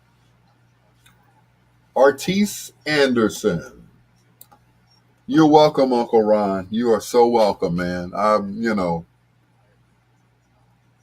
Wasn't I wasn't trying to make fun of you, trust me. It's just certain things I remember that's easy for me to figure out because I was I was doing a set once and I had rented out some equipment to a certain DJ whose name I'm not going to mention because I come put my system together. I'll be over there, Sid. I'll be over there Saturday. Anyway, I'll put yours together. And get this. Sid, you and Uncle Ron have the same speakers. Those EVs that you got from the pawn shop with the stands and all that stuff, y'all have the same exact speakers. I want those speakers. Anyway, I love me some EVs and some JBLs, but those EVs, yeah, y'all got the same speakers and I'm jealous. I I love my JBLs, my Eons, you know, especially my Mackies. Those suckers are heavy though, but I wouldn't get rid of them. But ooh yeah, y'all got the good EVs. They're small, but they punch. So Sid, I'll be over to hook yours up too. I'm gonna sneak up on you and say, "Hey, just open the door. I'll hook it up." Okay. Take me all of 5 minutes to hook his up because I sold him my amp that I used to have. Dang, I had so much equipment. And I went and bought another amp, which has to go in the shop. The guy sold it to me, but it's a small amp. So you can put it up under the seat or put it on the seat. It's not one of those you know, big amps that you have to put into a rack. It's a little small amp and it's got a big fan on it. It's a Sound Craftsman, but that sucker is it punches out like 800 watts a side, and it's not just for home speakers. It's for anything you want to plug it up to. But that sucker's that amp on those JBLs. OMG. Andre Williams, what's going on, Dre? Artis Anderson, good evening. Thank you so much for joining us. Uh, I have Studio JBL. Really? Now, don't get me wrong. JBLs make great speakers. They they do. Um, except for said I bought this new over 20 years ago. Yeah, but they still, they're EVs. They ain't going nowhere. They still they still pound. You know. I remember my brother was working for Guitar Center, and I had a choice between getting some JBL speakers and some EVs. I bought the I bought the JBLs. Was not satisfied with them. These were the Mexican-made JBLs, so they weren't, you know. So my brother Maurice, who was on earlier, He said, he ran it down to me. He said, what speakers do you think are hanging up in the United Center? I never really looked up and saw. He said, EVs. What speakers you think they're in the Erie Crown Theater? I said, EVs. Okay, that was it. So Ron, Uncle Ron said, I'm not selling. I don't blame you. No, I know. I got those big speakers that you sold me. I said, but I know I won't get those EVs. Now the eliminators, yeah, because you can't carry them eliminators no more. Neither could I.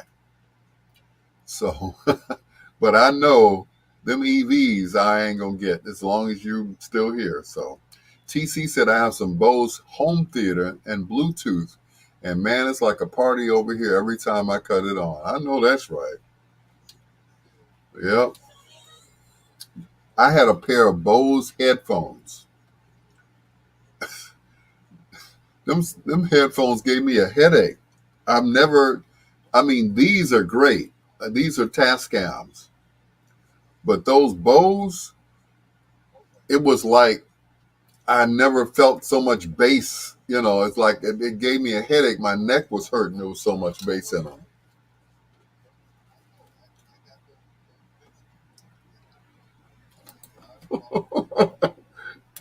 Tuna Rowe from Chicago's own Emotions, right here on Bedtime Stories, with your peanut butter brother, Dr. Al Greer. Troy Anthony said, I heard Al listens to AC Delco and Sparkomatic speakers. I don't even think they still make Sparkomatic speakers. But anyway, I'm a JBL and EV man, but I have been known to, you know, play some Mackies too. I got some Mackie subs, boy, that'll give you a headache. I swear, if I hook them up in this crib, boy, yeah, the neighbors will run me out of here. So will the people upstairs as well.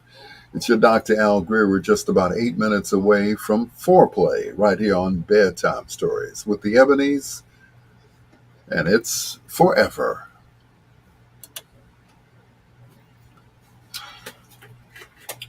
Boo-da, boo-da, boo-doo. See, Delco, Sparkomatic. No, you didn't. Not the Sparkomatics. Good Lord. I'll be right back. Talk amongst yourselves. Don't go nowhere, Uncle Ron.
Sometimes it takes old bones a little bit longer to heal. You know what I'm saying? Anyway, Gene said, when I'm mixing and mastering the JB Earls, Brother Sid. So, Uncle Ron said, I am not selling my speakers. I know those are great speakers too. If you can get them for a good price, he said he's had his for 20 years.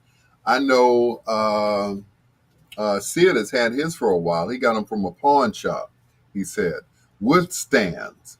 I was like, you got those from a pawn shop? Oh man. I was like,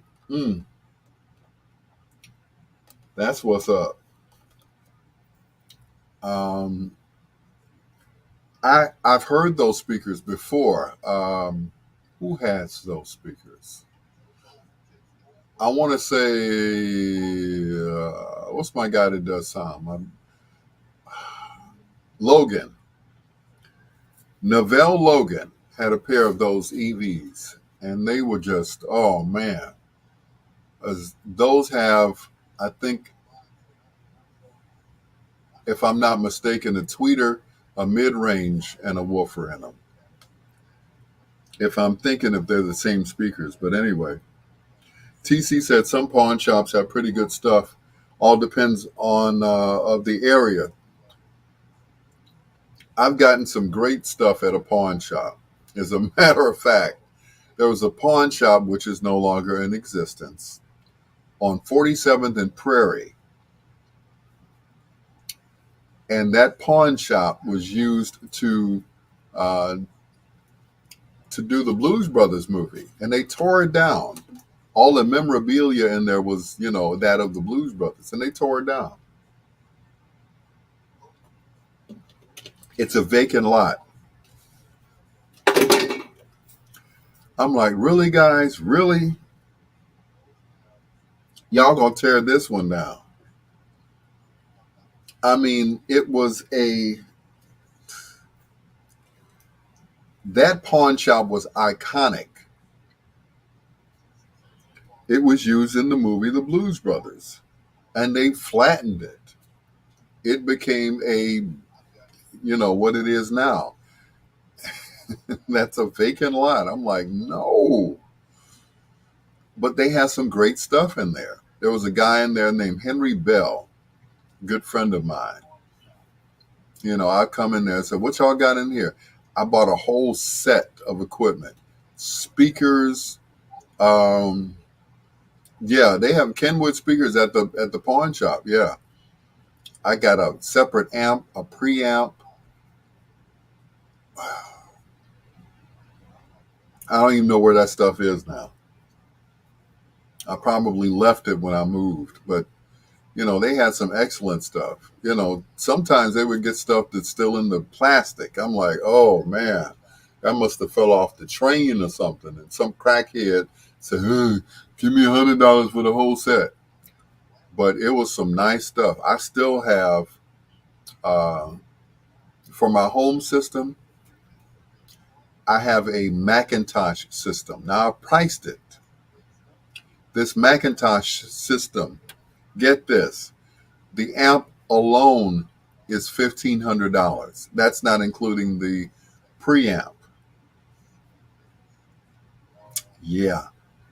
Whenever I get a new crib, I'm gonna set that stuff up, and I got some Sorin Vega speakers that need to be reconed.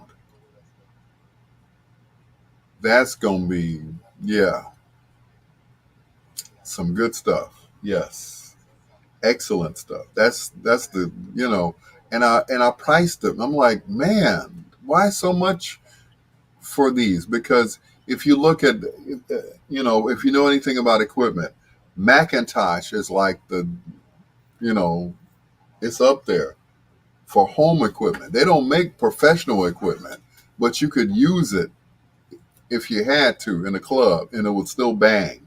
But it's for home use only.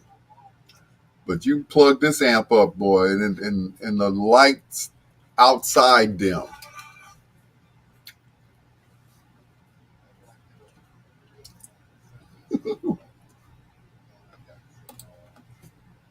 The Ebonies, and it's forever right here on Bedtime Stories, the show designed with the lovers in mind, where we put you to bed but never to sleep with the greatest love songs of all time, right here on WOSD Radio DB Chicago, WDLB Indianapolis, and of course, the best music of your life, WRLN.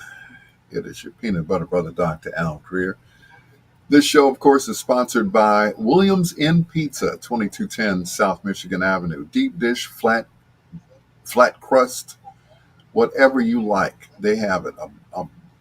They have a basket of fries, which are so good, seasoned to perfection. Not just salt, but seasoned.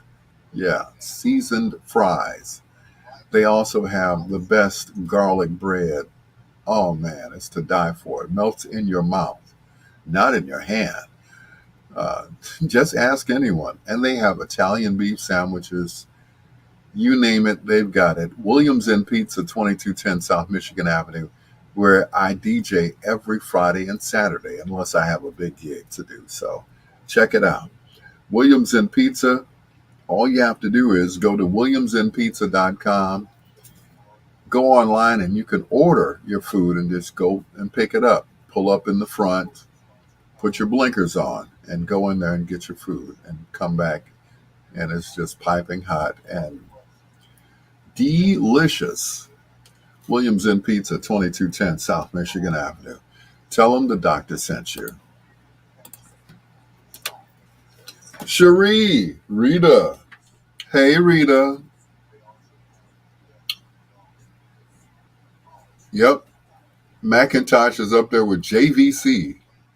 I heard Al was almost an original member of NWA, but got kicked out for dealing more drugs than Eazy-E. Anyway, what's going on, Cherie, Yvette, Withers, Banks? Hey, sweetie.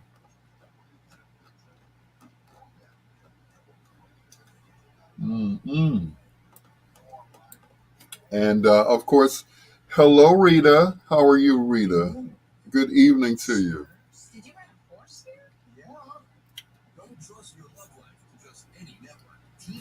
My girl, Rita. I wish I still had that picture of you, Rita, in the barracks.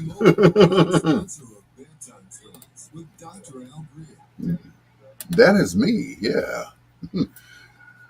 Hey, Rita. I still wish I had that picture of Rita. She sent me a long time ago. This is when she went off to fight for our country. She's one of those, not an army brat, but she's, an army person. And she went off to the army and left me. I know that was so long ago. She out on this blue negligee. I never will forget it. And she was just posing on the bed. I was like, mm, mm, mm, mm, mm. Anyway, hey, Rita. Thanks for joining me on Bedtime Stories. It is time for Foreplay. This group hails from Philadelphia. They were first produced by a guy who called himself Tommy Bell, who later just shortened it to just Tom Bell. Tom Bell and the lead singer, William Hart, wrote some of the most beautiful love songs ever. This was the group to be. They were the sounds of the 70s, They were. Randy Kane, William, and Wilbert Hart. And later on, Mr. Major Harris, who replaced Randy Kane. And they call themselves the Delphonics. In tonight's Foreplay, with your peanut butter brother, Dr. Al Greer, this is Bedtime Stories. Don't break your promise, Rita.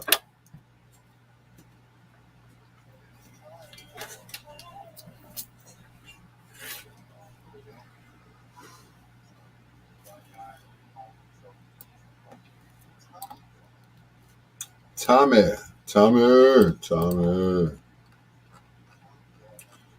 Are you gonna break your promise, baby? Yep, that was so long ago. Oh my goodness. Yes, it was. I was so heartbroken over you leaving me, Rita. Rita. Yeah. I think that's why I became a player after that, because I was trying to mask the hurt that I was feeling. Can you feel me? So I was like, after that, it was like, you know, I was not going to give my heart to no one else. I even introduced Rita to my parents. That's something you don't normally do. The lies. No, I did I not bring you to meet my parents? Rita, come on. Anyway, yep. Rita told me when I first met her. I don't know why I want to move this TV. It's just it ain't bothering me.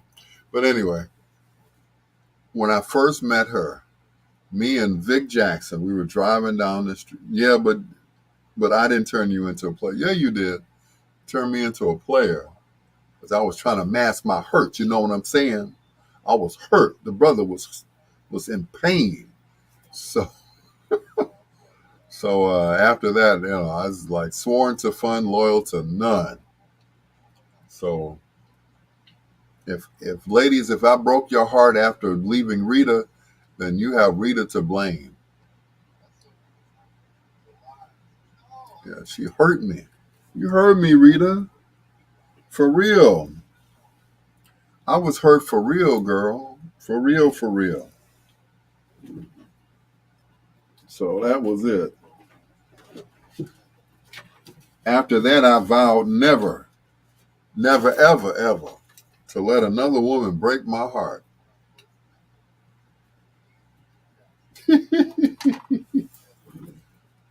Do you feel me? Anyway.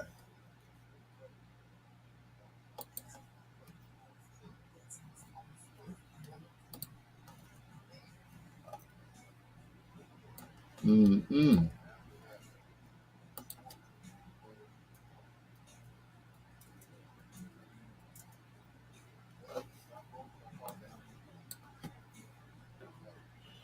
Mm-mm. Yep, Rita turned me into a player, sworn to fun, loyal to none. After that, I was like, I will never give my heart to another woman so that they could leave town. She left me. You left me without a nickel or a nail. That's a blues song, by the way. Mm-mm. You broke my heart, Rita, because I couldn't dance. You didn't even want me around. But now I'm back to let you know I can really shake them down.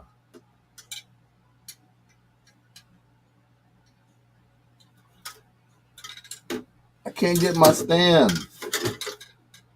Even with the fly swatter, I can't pick it up. Why are there so many fly swatters in this basement? That's what I want to know. Yep. Rita broke my heart.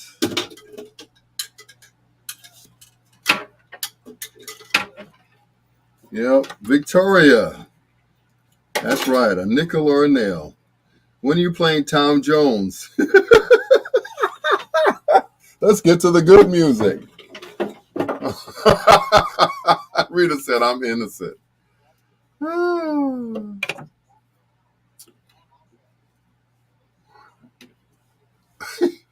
But let me tell you, Rita, I was driving down the street with Vic Jackson. Victor Jackson will verify this story if he comes up on the line.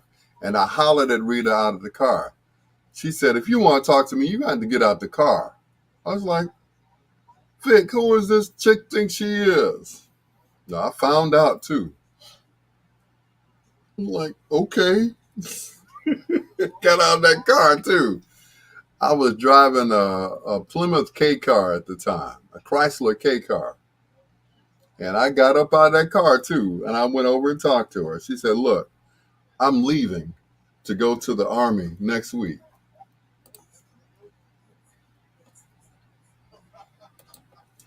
So we had to squeeze a whole week's worth of whatever into, a whole week's worth of dating into, you know, into that 1 week or a month's worth, I should say. And that was it. After that, she was gone. She went to the Army. She was like, salute. I was like, wow. Mm.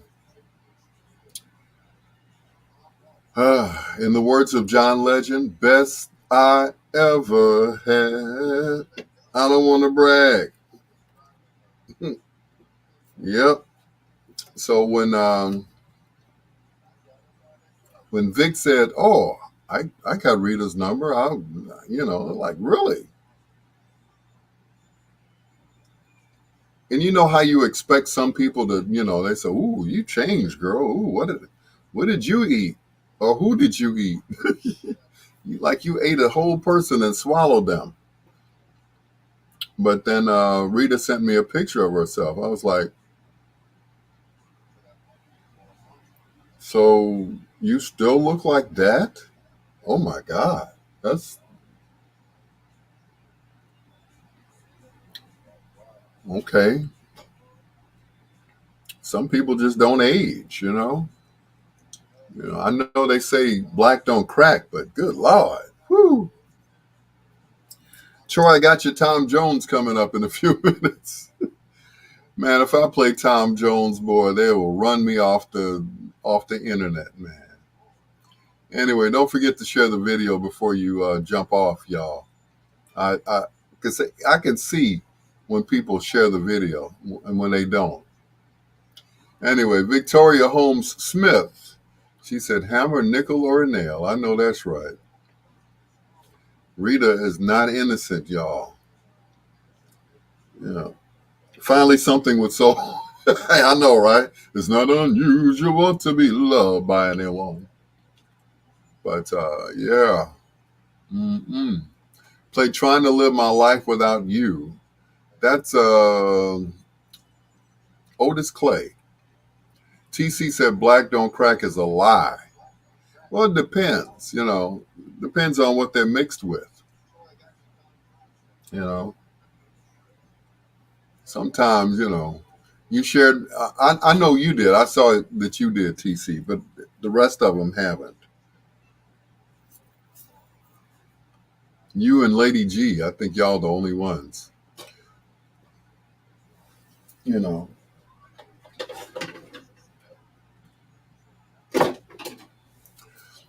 you know.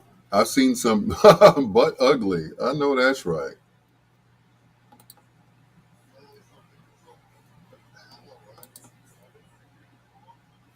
Mm-mm.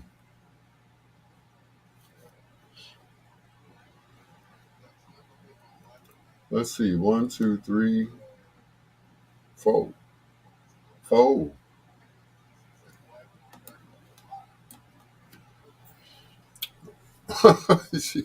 TC said, I've seen some butt ugly.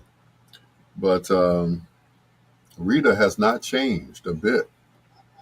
You know, she said, "Oh yes, I've gained a little weight. Don't nobody care about gaining a little weight. As long as it's not 400 pounds, as long as it's not 300 pounds. 180, you're still a lady. But 400 pounds have to bury you in a piano case. They would have to hoist you out of the building using a crane or one of those, yeah, lifts. And they don't have what do they call those things? Gurney. They don't have a gurney big enough to hold you. That's big. Okay. 450 easy. You ain't no 450.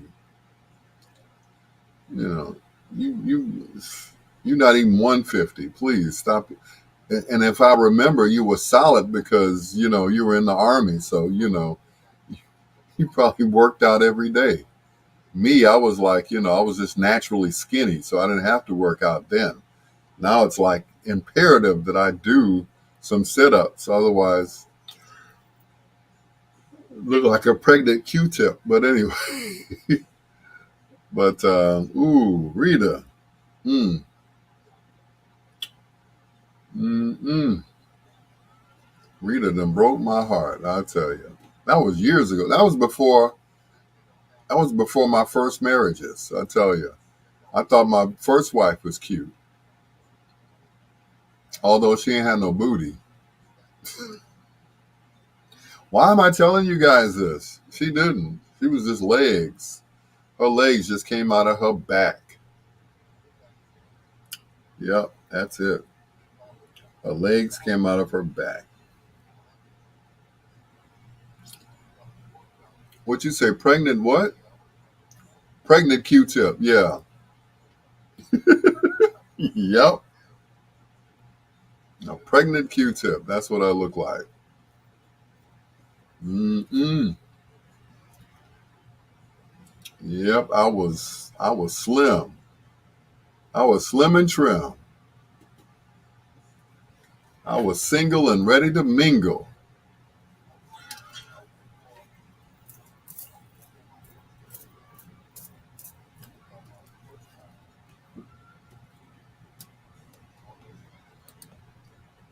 That was a quick four play from the Delphonics. Didn't I blow your mind this time? Break your promise. La la la means I love you. And did I play I'm sorry? Yes, I did. I think I did play I'm sorry. It's your peanut butter brother, Dr. Al Greer. This is Bedtime Stories, the show designed with the lovers in mind, where we put you to bed but never to sleep with the greatest love songs of all time. Once again, if you haven't heard by now, we lost Bobby OJ this morning. For those of you who remember Bobby from WBMX, Oak Park, Chicago, he was on in the morning. He was the guy who always said, I love my job, I love my job, I love my job. And people were eating it up. And to this day, he was still playing the same song, I Love My Job, that he recorded right here in Chicago. As a matter of fact, he played it this morning, right before he passed on. Man, I would have loved to have been with him. Uh, and what I'm thinking is maybe he was just in the studio by himself and there was nobody to, revive him or whatever. I would hate to think that that's what happened. But yeah, 68 years young. And Bobby was fit. I mean, to be a small person, he was pretty fit. And he did not look like a 68-year-old man, soon to be 70. And, I sent him a text message. I said, I'll see you in September. Unfortunately, he won't be there. But that's okay. He'll be with me in spirit always because he was that kind of guy. Even though he was only like 5'3", he was tall. He was very tall. Here's the Daz Band. Outside of your love, trying to get through. Only what I'm dreaming of. Love is so cold. Wouldn't it be funny if they called me and asked me to take his place? That would be real funny because it ain't gonna happen. But anyway, that'd be real funny that they watched me all night and said, "Yeah, that's gonna be his replacement." Because I'm sure they're gonna be scrambling the rest of the week to see whom they have that's going. And that Earl guy that they got on in the afternoon, he's okay. But I listened to the station all day. I listened to Bev Johnson a couple of times, and wasn't really impressed with her show. And then I heard Earl. I forgot Earl's last name. Earl with the best songs in the world. You know, he was okay, but I guess because Bobby was old school, I could identify with his style. You know, his style was that of old school, and he never changed that. He was always the same. He had that old school style. So, that's the style that I grew up listening to. And, he was the last of them. Like I said, Richard Steele, Jim Rags, they're the last of the old school people that I grew up listening to. Not that I grew up listening to Bobby. I was, 16 when I met him, 16, 17 years old. So I was almost a grown man when I met Bobby, but used to hang out with him. He was, he was a cool guy. He taught me a lot about your audience, and I am going to miss him. Um, like I said, I was supposed to go see him in September, and I'm still in shock. I'm still in shock, guys. I'm truly in shock. But he had that old school style. Stephanie Smith, what's going on, sweetheart? He had that old school style that, you just don't hear anymore on the radio. You know, he was the king of Memphis radio, the king. I don't know of any DJ that's in Memphis right now. I don't know them. It was just Bobby. Hey, Stephanie.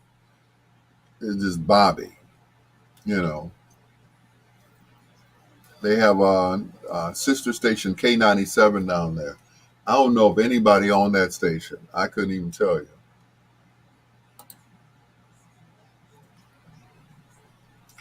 But Bobby OJ, he's the last of that old school style. You know,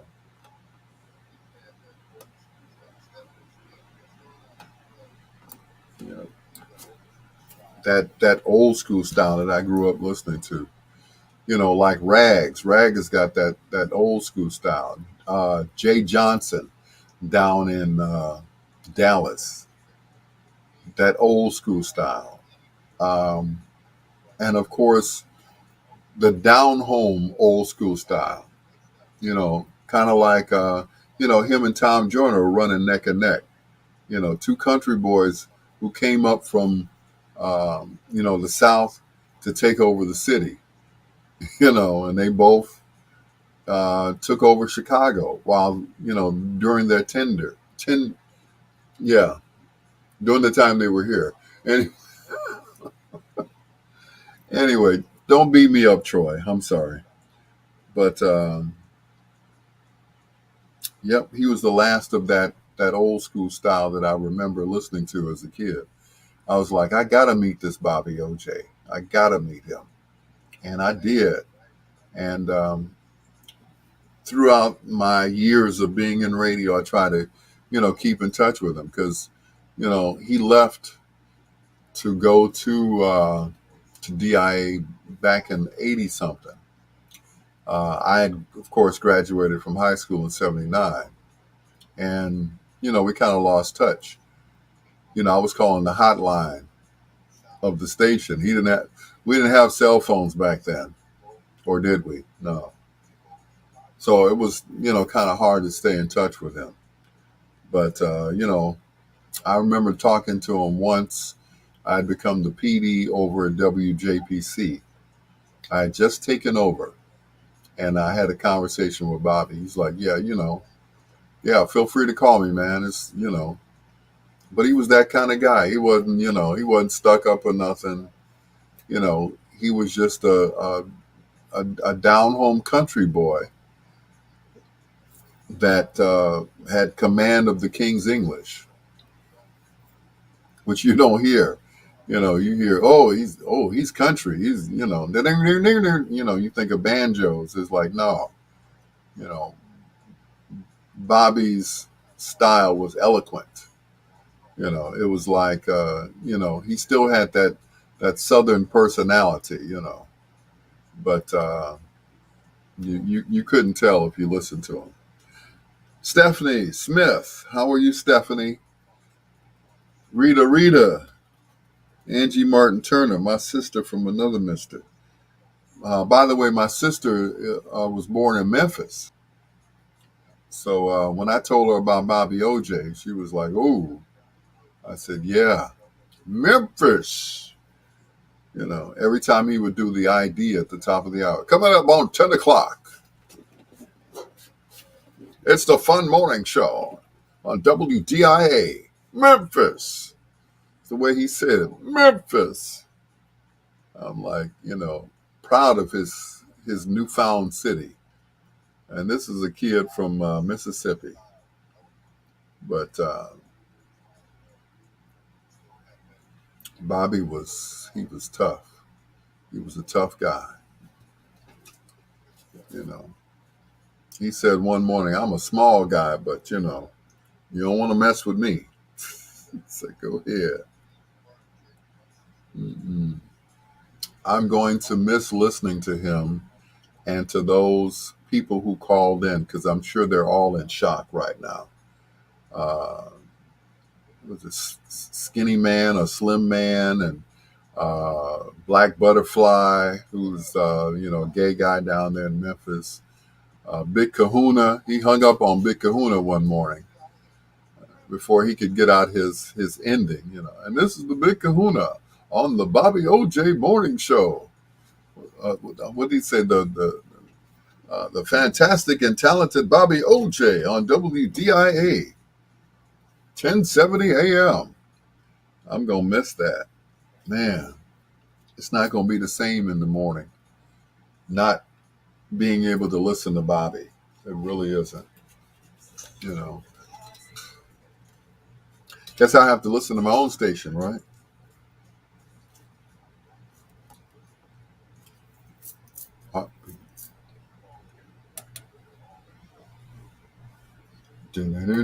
Funeral from the Daz Band.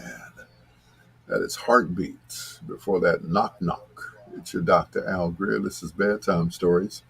The show designed with the lovers in mind, where we put you to bed but never to sleep with the greatest love songs of all time. If you haven't heard yet, and I've been announcing this all night, the passing of Bobby OJ, who was here in Chicago at WBMX. He was the morning man. He replaced Tom Joyner when Tom went over to WJPC. Bobby ended up at 1390, where he became the program director and the morning man. After that, he left to go to WDIA, where he became the program director and the morning man once again. Tom Joyner, of course, went over to GCI and then soon uh, went into syndication, and that was it. So he left all of that local radio stuff alone. Bobby should have done the same thing. I think he would have been great in syndication, but being a country boy at heart, he was at home in Memphis. And I do believe that. I meant to ask him, how come you never went into syndication? He was content with where he was. He was making good money and all that, so he didn't need the glitz and glamour. Uh, I don't blame you. I need it though. The glitz and the glamour and the money that comes along with it. So I have to work 6 jobs at a time. It's your peanut butter brother, Dr. Al Greer. This is Bedtime Stories with LTD that concentrate on you.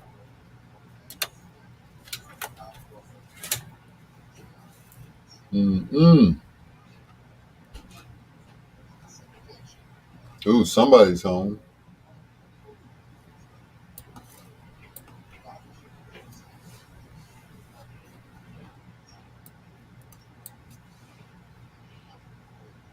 I hear them stomping now. Yep, he was at home in Memphis.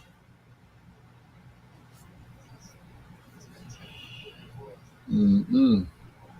I saw an interview that he did. He said that, old school, what's going on, sir? In the interview, he was discussing with the person that he was doing cocaine. Now, as long as Bobby was around me, I never saw him do any drugs. I never did. He never did drugs. He never took a drink around me and nothing. So I'm like, cocaine, really? Because I remember, Herb had an addiction as well. But that was one thing. They never did drugs around me. And it was for a good reason, I guess. Because they didn't want me to, you know, they didn't want me to see that. But man, that came as a shock. I don't know if you heard old school about. Well, you probably have heard it since it's going on uh, almost 12 hours now since Bobby left this earth. I would be tempted to listen in the morning to see what they're going to do. Uh, Hopefully, I'll be getting a call to go to Memphis. Yeah, right. Ha, ha. In your dreams. In your dreams, Al. They ain't gonna call you to come to no Memphis to replace Bobby OJ. That ain't never gonna happen. But if it did, I'd surely get up out of here. 'Cause I have nothing to live for in Chicago. Anyway, plus Memphis would be a nice place to visit. I hear there's no snow down in Memphis. And their winters are mild because it's down south, you know. So if I had to go, I would go. I would definitely not, you know.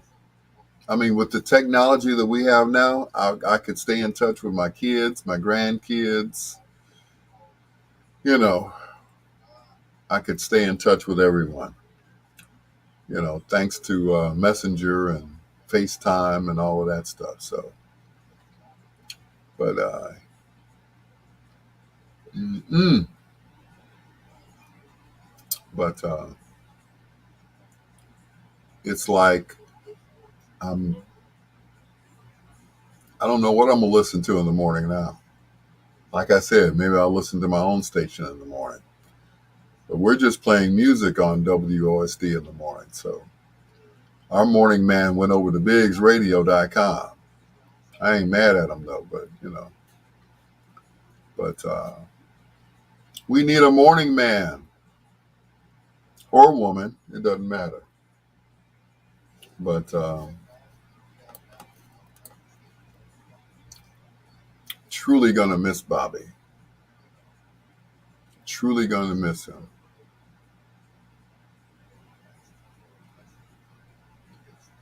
You know, that old school style was just, you know, can't be replaced. These new guys, they just don't cut it. You know, they just don't cut it. You know,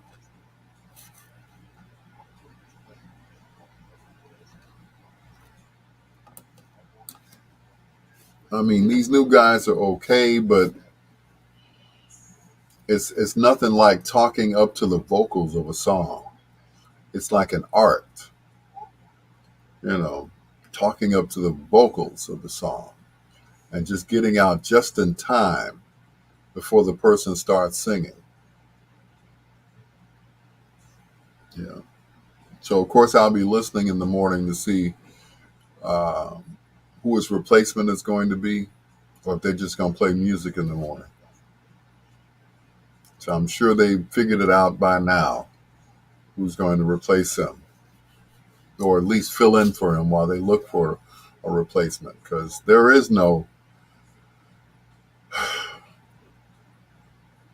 replacing Bobby OJ.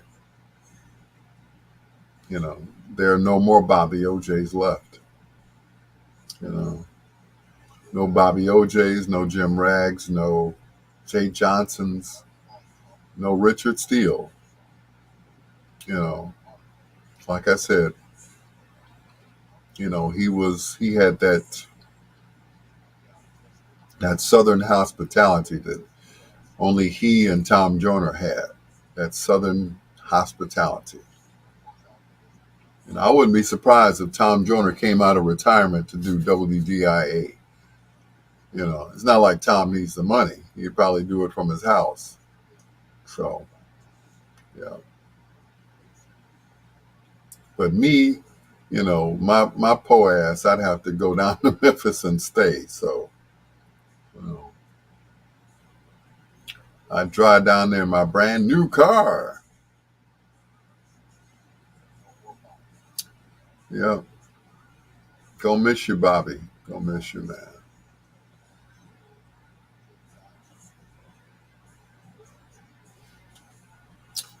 Don't make no sense. It just doesn't make sense. Yeah. Doesn't make sense. You know, and he didn't look he didn't look 68. I kept saying he was 66. They said, he was 68. I'm like, whoa, okay. I remember when Tom Joyner Kersey ran the Olympics. Stop it, Troy. Stop it.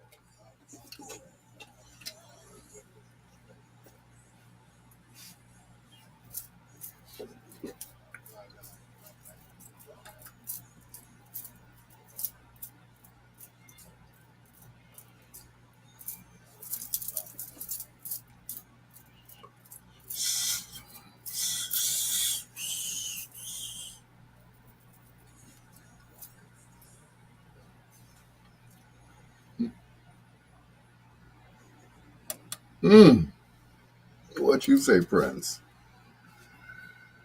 Betcha by golly, wow. From the CD Emancipation, originally done by the Stylistics and Connie Francis. It's your Dr. Al Greer. This is Bedtime Stories. A show designed with the lovers in mind, where we put you to bed, but never to sleep, with the greatest love songs of all time. TC said it's a sad day in the DJ world. Yes, it is. Um, to lose such a great like Bobby OJ.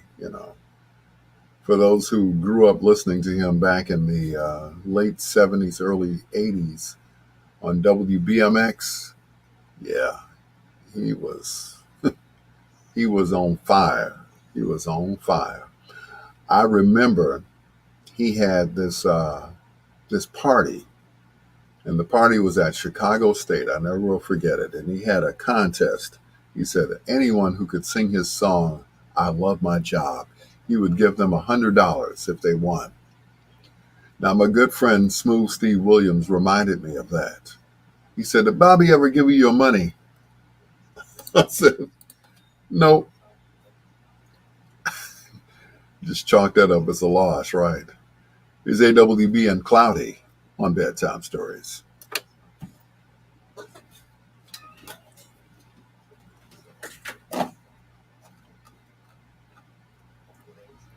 So you'll never see that money, buddy.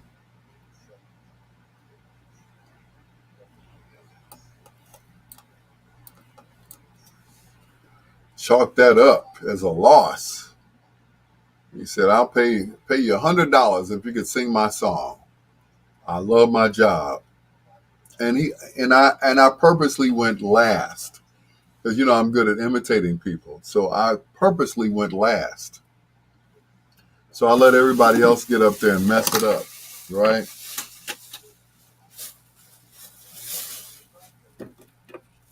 They get up there and I love my job. I love my job. And say, okay. So finally, it was my turn. And they started the music, which he was doing it to the song "Forever in Love" by the Love Unlimited Orchestra. I should pull that up. "Forever in Love" by Love Unlimited Orchestra.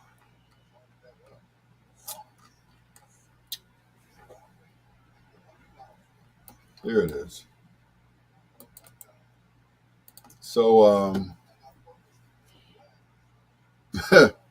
so I went last, and I had them to start it over with. So they started the music. I said, "Wait a minute, excuse me, could you start the music over, please? Thank you."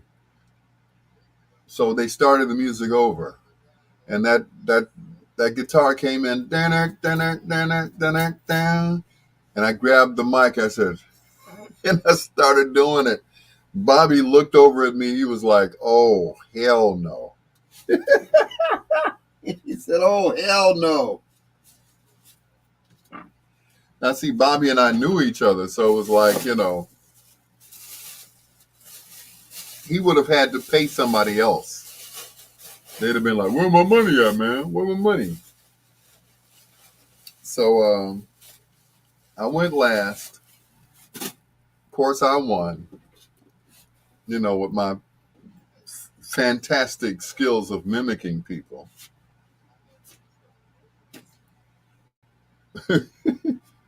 And I started doing, I love my job. Ooh, I love my job. And I wouldn't quit it if you asked me to.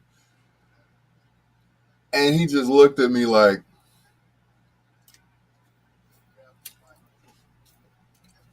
okay, well, let's vote. It's like, let's vote. They're like, I won hands down, of course. Of course. Because I was around him. I could imitate him, you know. I imitated him cussing and everything else. So I won.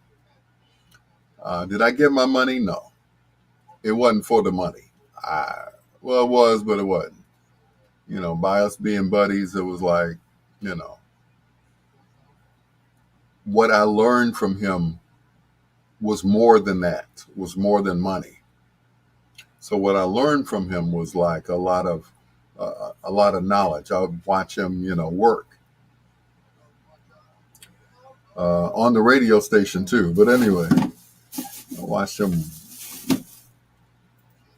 work some ladies. He was, you know, he was a ladies' man before that movie. He was just, you know, he was just, you know, suave de bone, you know. And I'm glad that, you know, he changed his life around before he made his transition. He accepted God as his, Jesus as his savior. So I know where he is right now. You know, I know where he is because I know that, you know, he made peace. He asked, he said he prayed, and he prayed that, you know, that he would kick cocaine. He said for 30 days he went to the rehab center. And he said after that, he said, I haven't touched cocaine since. I was like, my man, I was so happy to hear that. And, you know, and happy to hear that he was still at the same station, which is unheard of, that he was at the same station for over 30 years. The same station. That doesn't happen.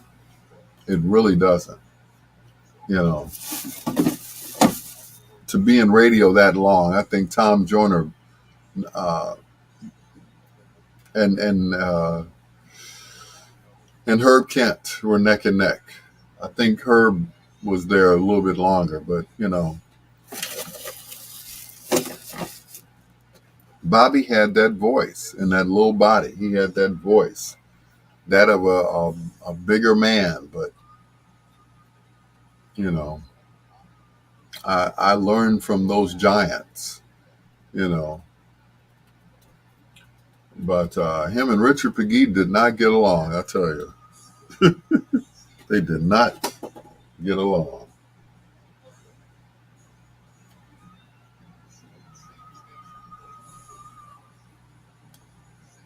Not at all.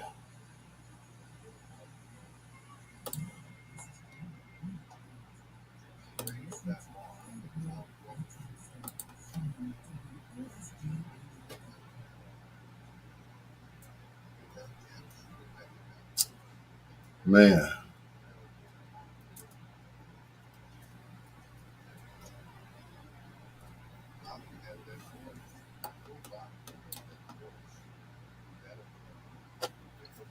yep. I will probably listen tomorrow to see who they replaced him with. But it ain't gonna be nobody like Bobby. Nobody.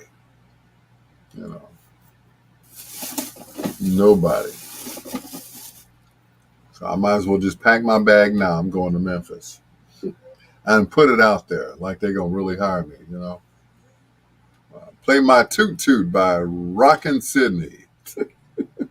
Oh no, another one of those songs. Not that you made up, but you know, don't play with my Toot Toot. Rockin' Sydney. Wow.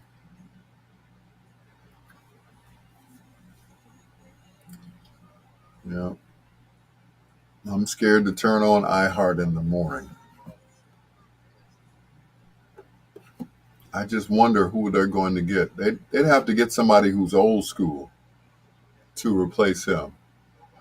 You know, somebody like Joe Cobb. They probably have to bring Joe Cobb out of retirement. Ooh, excuse me. Excuse me. Pardon me. Excuse me. Excuse me. Pardon me. Anyway, I want to thank you guys before I get out of here. I know I got about 14 minutes left, but I want to thank you all. It's been very therapeutic this evening.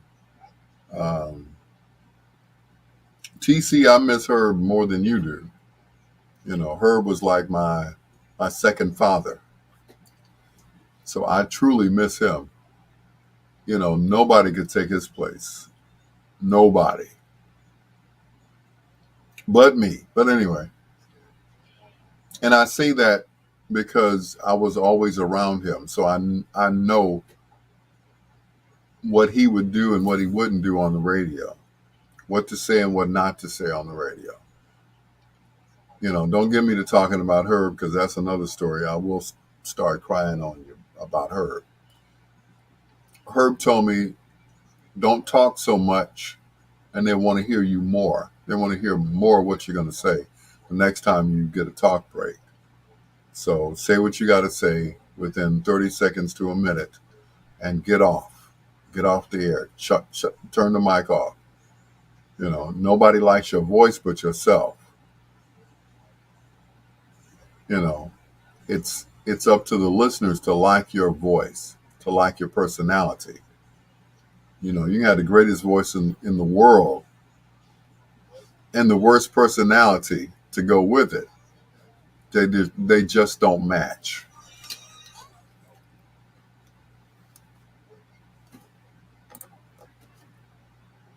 The Queen of Soul, Aretha Franklin, and oh me, oh my. To Dr. Al Greer, this is Bedtime Stories. About 13 minutes away from more music on these radio stations that you're listening to right now. TC brought up um, a great point. She says, "I miss Herb Kent on Sundays. So do I. Ever since he's been gone, that space, that slot, has yet to be filled, as far as I'm concerned. Um, I think they should have brought back Jim Rags to host that because out of all the people that they've had in there, the closest would have been Jim Rags, could have been Richard Steele, could have been myself, because I remember uh, both Jim Rags and Richard Steele saying, well, I know they're not going to give it to us. He said, but the only person that could probably fill those shoes would be someone that her personally trained, and that would be Al Greer. And when they said that, I was like, oh, I said, you need to tell that to the management over at V103 because I know they're not going to hire me. Because I remember walking in there, I had an interview with Derek Brown, who's the program director, and he asked me about the music. You know, so what do you think about in incorporating hip hop music into the format? I was like, well, Herb would never do that. You know, maybe you should just have a separate hip hop show on Saturday or Sunday or whatever. What I say that for? That was it. That was it. I think that day I shot myself in the foot. Derek politely walked me to the elevator. It was like, see you, brother. And of course, they brought in Troy Tyler and what was the other person? Sundance and Crazy Howard McGee and, Gene Sparrow. I'm like, dang. And in rapid concession, it's like, bam, bam. How about this? Put this person in there. Put that person in there. And they have yet to fill that slot. They have yet to fill it. You know, people used to listen to Herb religiously on Sunday and Saturday morning as well. And in my opinion, nobody has filled those shoes yet. It's your Dr. Al Greer, and that's my own opinion, and the opinion those opinions are that of mine and not the management at bigsradio.com or Ray Neal Media stations and WOSD. Well, WOSD is mine, so I can say what I want to say. It's Marvin, it's Marvin Gaye and Distant Lover on Bedtime Stories. What'd you say, TC? You're not a fan of Crazy Howard. Bite your tongue. They think he's the best thing since the microwave. They think he is just the man. I'm like, wow. And I said this once about Howard. I said Howard is only as good as the people that are around him, you know. And I'm sure, iHeart will have something to say about me. They're watching my live. They sneak and watch me all the time. That's why, at one point you see that I have 11 people watching. Yeah, they got people watching me, and that's cool. I know it. You know, uh, they're watching me. Uh, the Omni channel's watching me, and they're like, cool, because the number's about to drop in a few minutes because they know I'm talking about them. Watch this, watch this. Anyway, there'll never be anybody as good as, of her, good enough to fill Herb's shoes, but someone that Herb trained. And Herb did not train Troy Tyler, Ramoski Love, Gene Sparrow, none of those people. So nobody knows that flow. Nobody knows the people. Nobody knows the banter. They can be themselves all they want to, but they want to hear Herb. And there's only one Herb and one other Herb. And I think that's why my show works so well. I think that's why it works so well because, it's that, you know, Weird Al Yankovic is better than any of them. I know. Anyway, yeah, they're always watching me. I mean, don't get me wrong. They will not, they won't say anything on my live, but I know they're watching. And it's cool, I don't take it personal at all. I really don't. In fact, I think it's, I think it's cool. Thank you. I really appreciate it. Thank you for watching me. You know, but I come from the old school. The Richard Pegues and the Butterballs and all of those people. I come from the good guys. I don't come from you know the young folks. The Power 92s and the GCIs. They listened to me when I was doing Whispers in the Dark. When I was doing Sundays on GCI. When I was doing overnights on 1390 and GCI.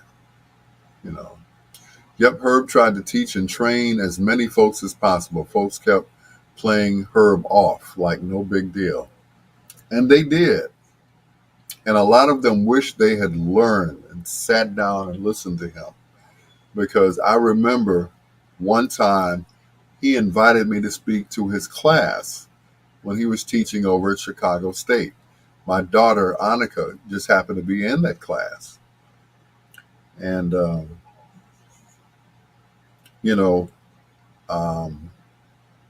he tried to teach as many people as he could, the old school way.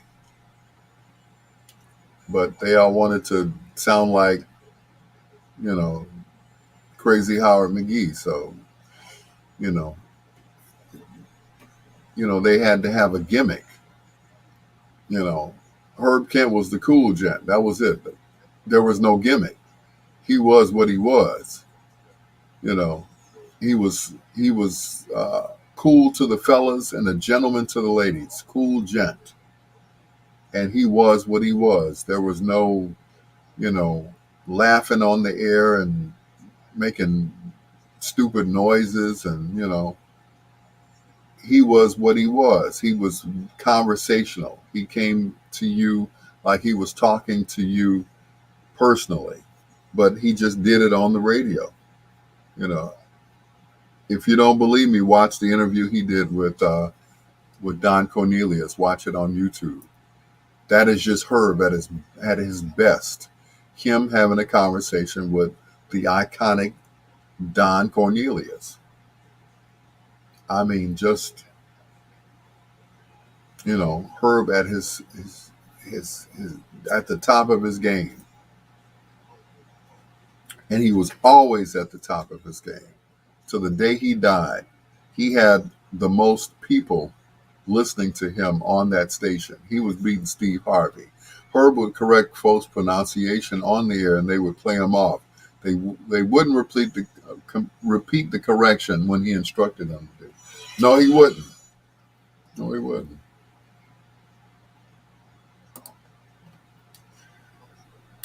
Is that it? Wait a minute. That's not my theme song.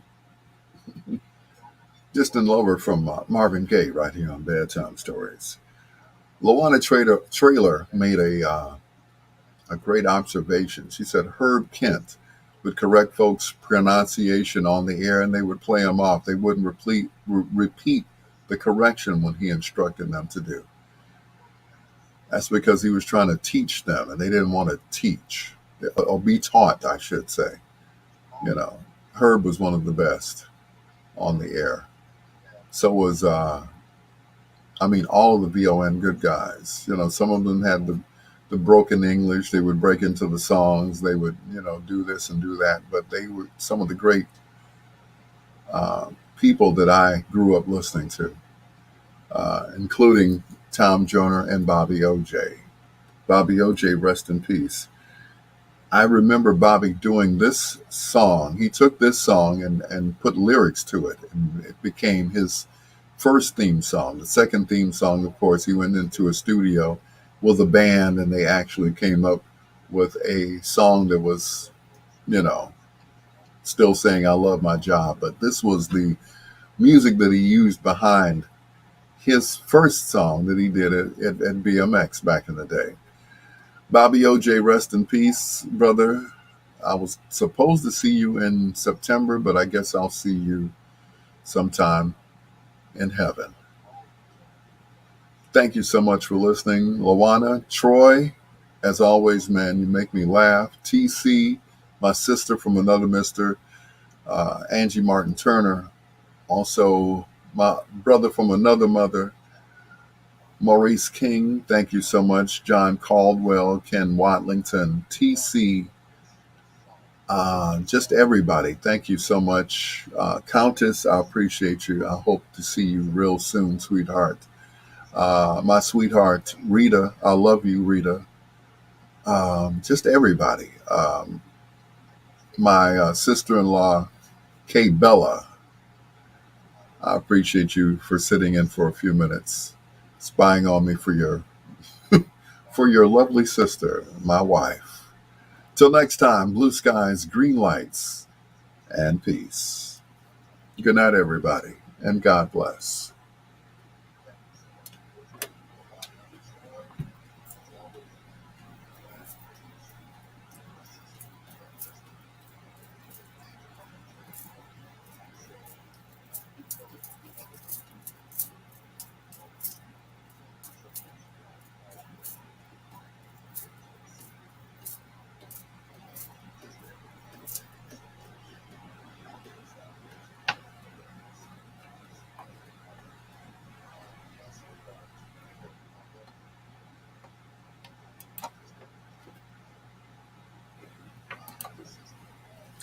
Thank you, guys. I appreciate you all.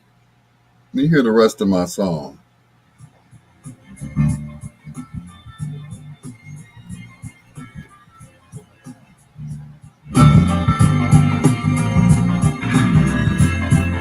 Thank you, Lawana.